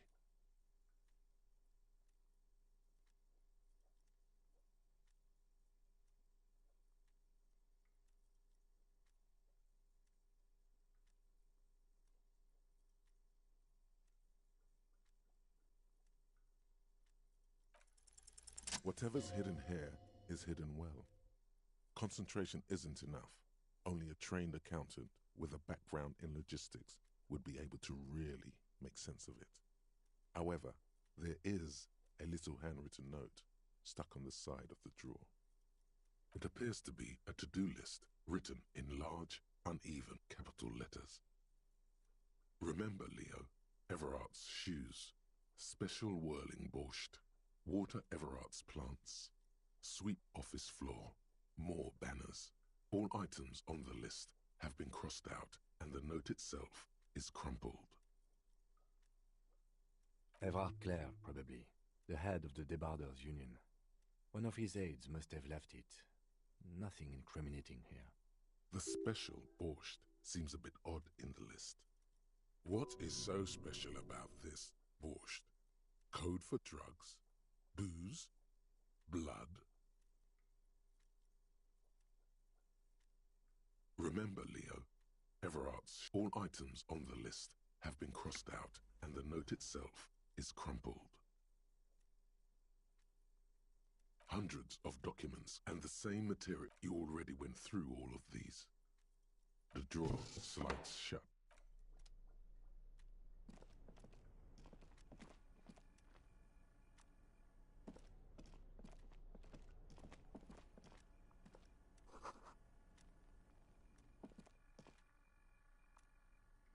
An imposing combination of a punch clock and a payphone is looking down at you from the wall.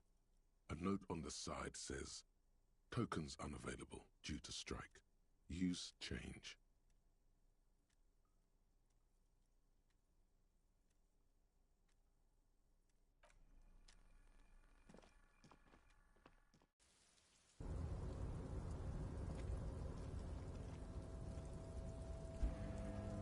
Looks like someone left his tarpaulin cloak hanging on the railing here.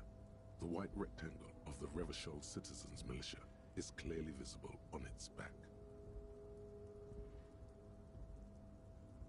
As your fingers touch the tarpaulin, it almost feels like the cloak wants to deliver a message of comfort through your fingertips. I will shield you from the elements and give my life for yours. That's what the cloak is relaying.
This is the Night Watchman's booth. The name on the door reads, René Arnaud. Listen, it's okay to take a few minutes to yourself. Sit down and have a breather. If you must. But please hurry. We are pretty easy to spot up here. Nothing incriminating catches your eye. The cabinets are clean and their sparse contents meticulously organized. There's a framed photograph on the table. Let's get going. The entire neighborhood can see us up here.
guess?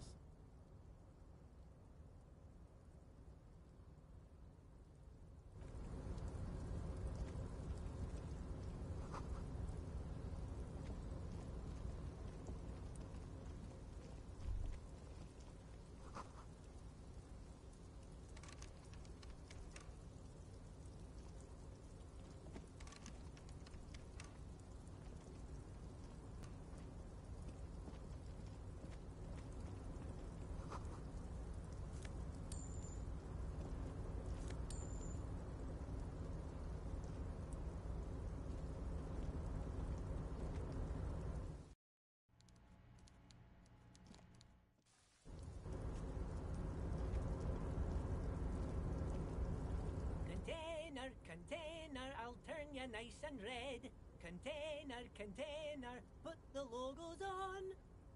The lyrics to this container song are being made up as he goes along. The accent is so thick, it's impossible not to notice he's Ubi, from the vanishing peninsula of Ubisunt on Muindi. Container, container, used to be Wild Pines. Container, container, now belongs to Evrart.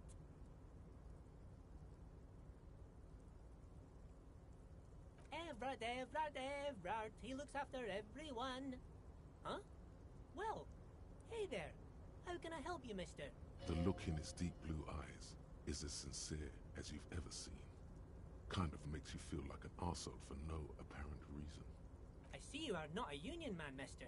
Did you get lost? You're not one of them scabs, are you?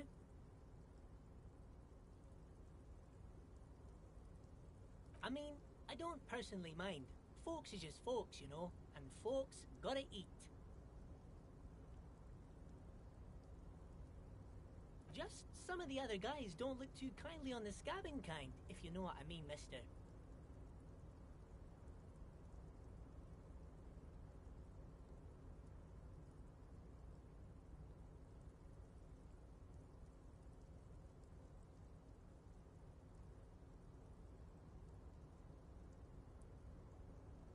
Oh, you want Mr. Everard then? He's an awfully nice fellow, he is. Him and his brother are both nice fellows. They've lived their entire lives in this here neighborhood.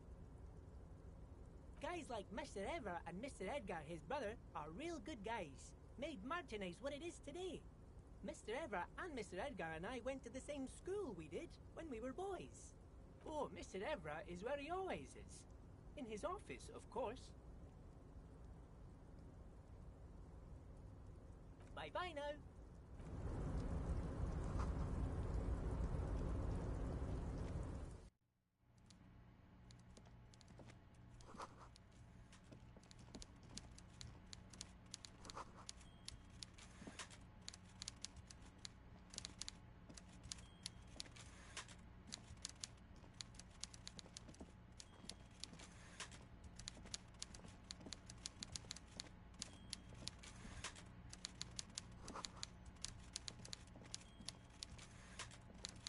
Before you is a walrus of a man seated behind a large desk. He looks up from his work, not the least bit surprised to see you. With great effort, he straightens himself up in his chair, yet says nothing. He simply stares at you.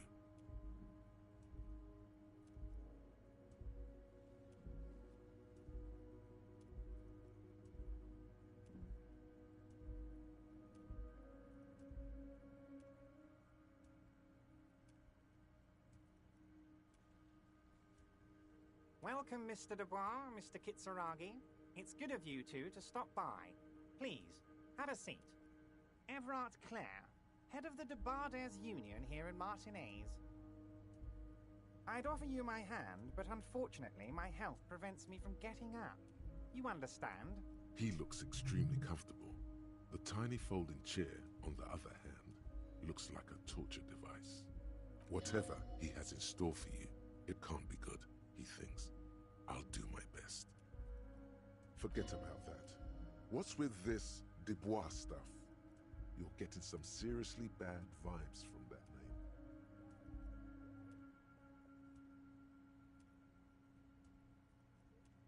Please, Mr. Dubois, let us converse in a civilized manner, as equals. Take a seat. I insist. It's nothing. Yes, that's probably right. It's nothing. Forget about it. Filter it out. Excellent, Mr. Dubois. I can see that you are a reasonable man, and reasonable men can be of great use to one another.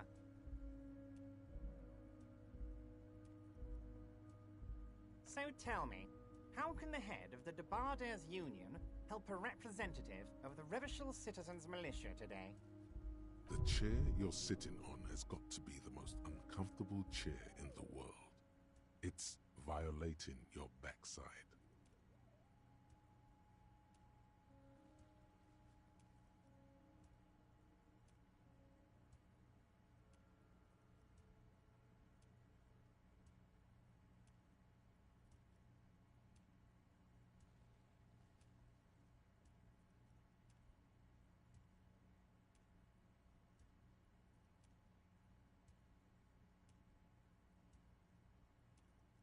Oh, by the way, I heard you got a rather rude reception from a certain Lawrence Gart.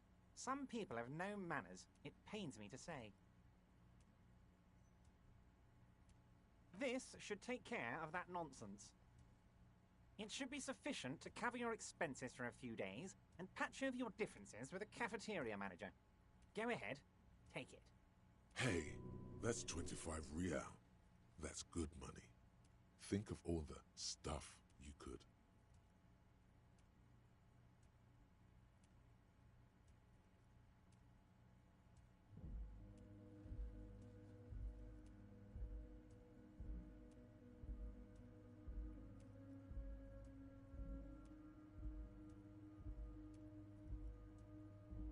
Don't mention it, but also don't forget it.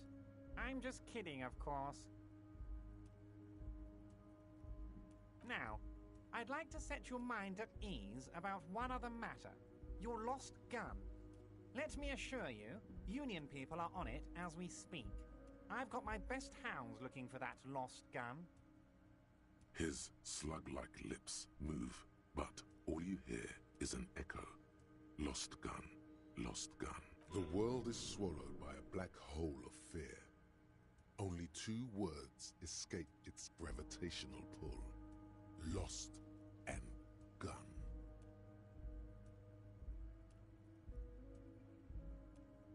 When he said, "Don't worry," he actually meant, be very worried.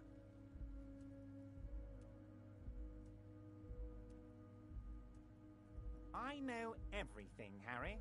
Right now, I know that you're worried. Don't be worried. Everything's going to be all right.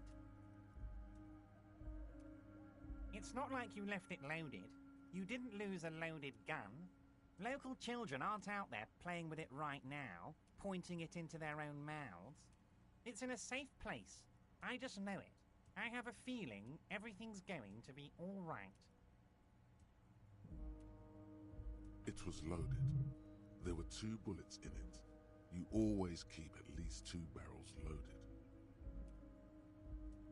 Officer, we will deal with this later. We don't need Mr. Clare's help with this. I wouldn't be so sure about that.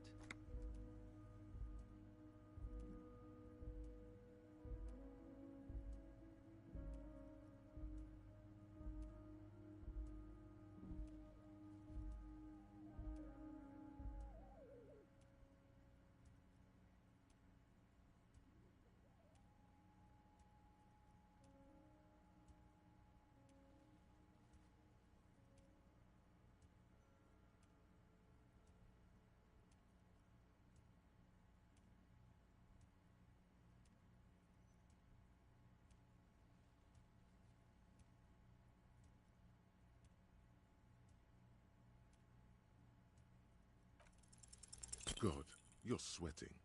Your knee is jerking. You're about to cry, aren't you? You're about to cry because you lost your gun and those children are gonna shoot themselves with it.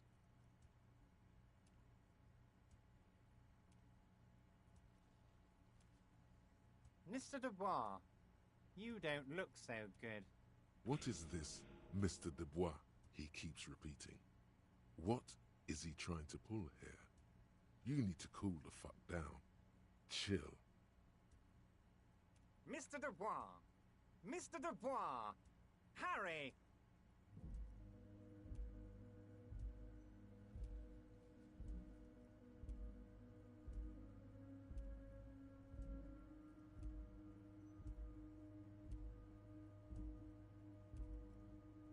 Mr. Dubois, are you okay? Can I get you a glass of water or something? Are you having some kind of medical emergency? Maybe you could use your hands somehow, in a kind of throw-in motion, like you're throwing that Mr. Dubois act right back at him. He's Mr. Dubois.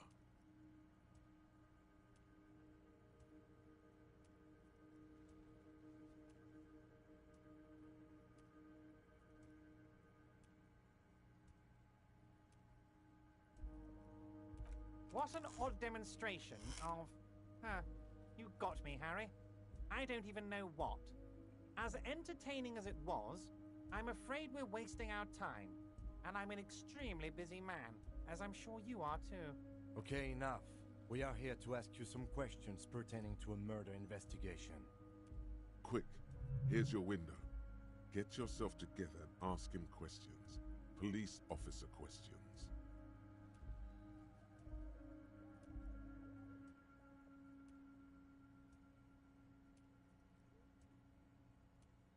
You might have noticed there's one hanging on a tree behind the hostel cafeteria. Oh my! Don't take this question personally, but why would I get involved in this matter? Mr. Clare, the man was hanged with a cargo belt, a steel-reinforced cargo belt. It's safe to assume the Union had something to do with the murder. Besides, getting the body down would benefit all of us. It's a stain on the neighborhood.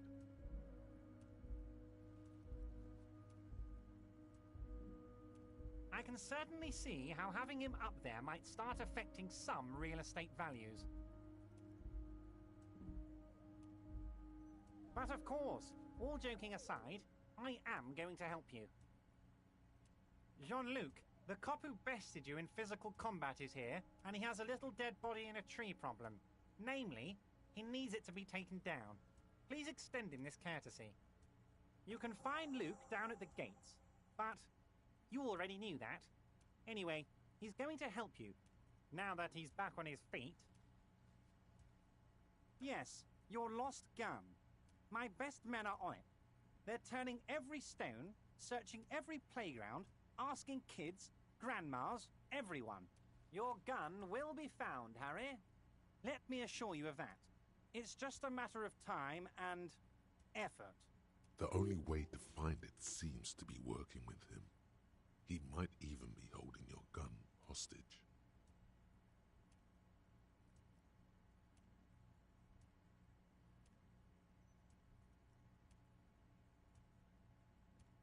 Yes, thank you for the hot tip regarding your lost gun, Harry.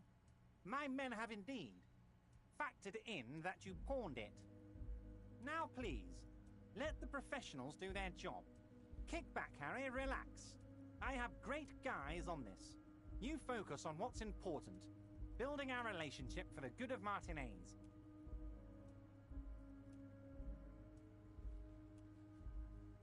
Damn it, Harry. That's exactly what it means. I'm only kidding, of course. Of course. I understand. We help you, you help us.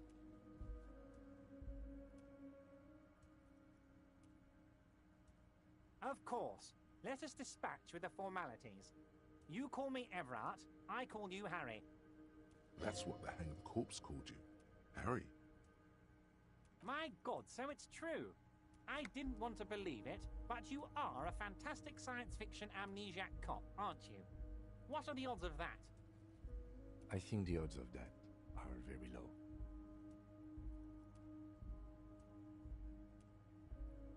I assure you, there's nothing to be ashamed of, Harry. You're among friends, and the good news is... I have a big fat folder on you, Harry. I'm sure you have a lot of questions to ask. Maybe I can help you out. I'm sure you had some concerns you thought I might be able to address. And you were probably right. I can.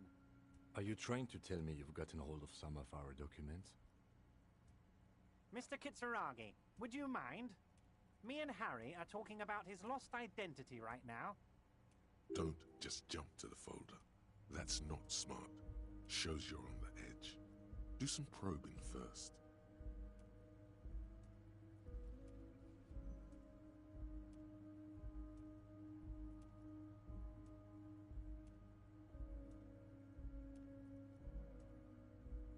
Well, Harry, if I were to sum you up in one word, it would be apologetic.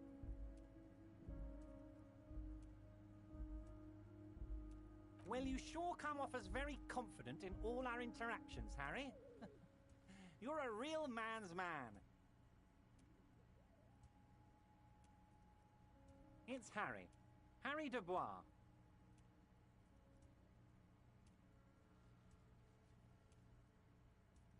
And I can work with you, Harry. Now, what else can I do for you? Ah, this? My friends in your organization gave it to me, Harry. I find that very suspicious. May I have a look? I'm afraid this is meant for Union eyes only, Mr. Kitsuragi. I'm sure you understand. Please continue, Harry. As you look at the folder, Everard covers it with his hand and pets it. He's hiding it from you because it's not a real RCM folder. It's just another one of those brown folders you saw in the file cabinet. Okay, Harry, you got me. This is from the Census Bureau, not the RCM. Those Census Bureau people are absolutely corrupt. You should do something about them. He got the name from the Census Bureau, and everything else from your actions here in Martinez. Yes, Mr. Kitsuragi from the Census Bureau. Like I said, now I'm actually a very busy man. So is there anything else I can do for you, Harry? That means he doesn't really know anything about you. A pity. The mystery of you will have to remain a mystery for the time being. Yes, that's what I said. Try to keep up, okay? Let's move on.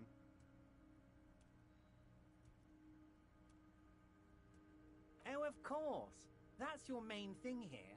That's why you're in Martinez. I know everything that goes on around here, and I would love to help you like I'm helping you with the body and your lost gun. I mean, it's no secret that the lynching is connected to the strike. So much to talk about. Honestly, it's been weighing on me so heavily.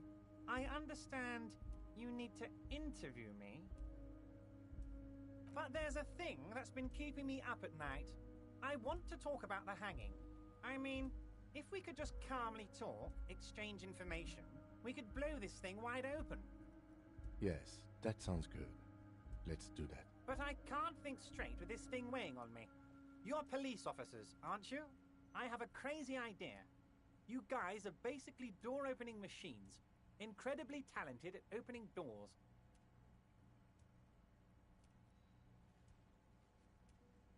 And I'm sure you're going to open this one with flying colors, Harry. This really is very simple, and there's nothing shady about it. An excellent opportunity presents itself.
no one's. It's just a weasel.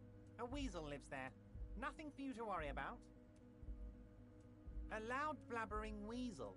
When weasels feel no one is watching, they start acting foolishly. Just go there, unlock the door, and leave it open. It's been such a burden on me, Harry. I just want this to be over so I can discuss business with you.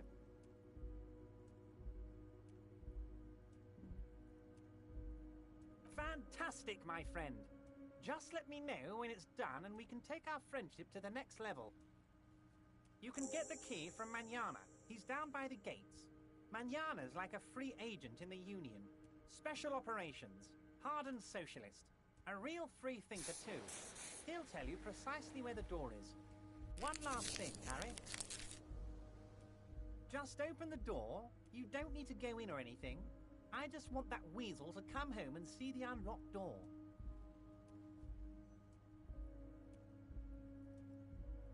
Wait.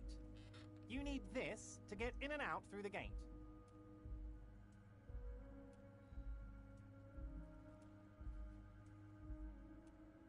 Here, you're one of us now. A real red and white Union man. Take care, Harry.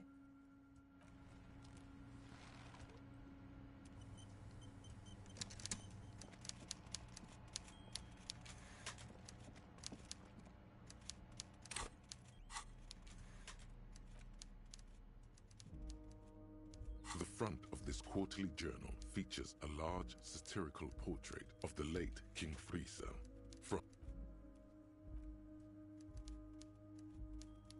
To your after the magazine is divided into several.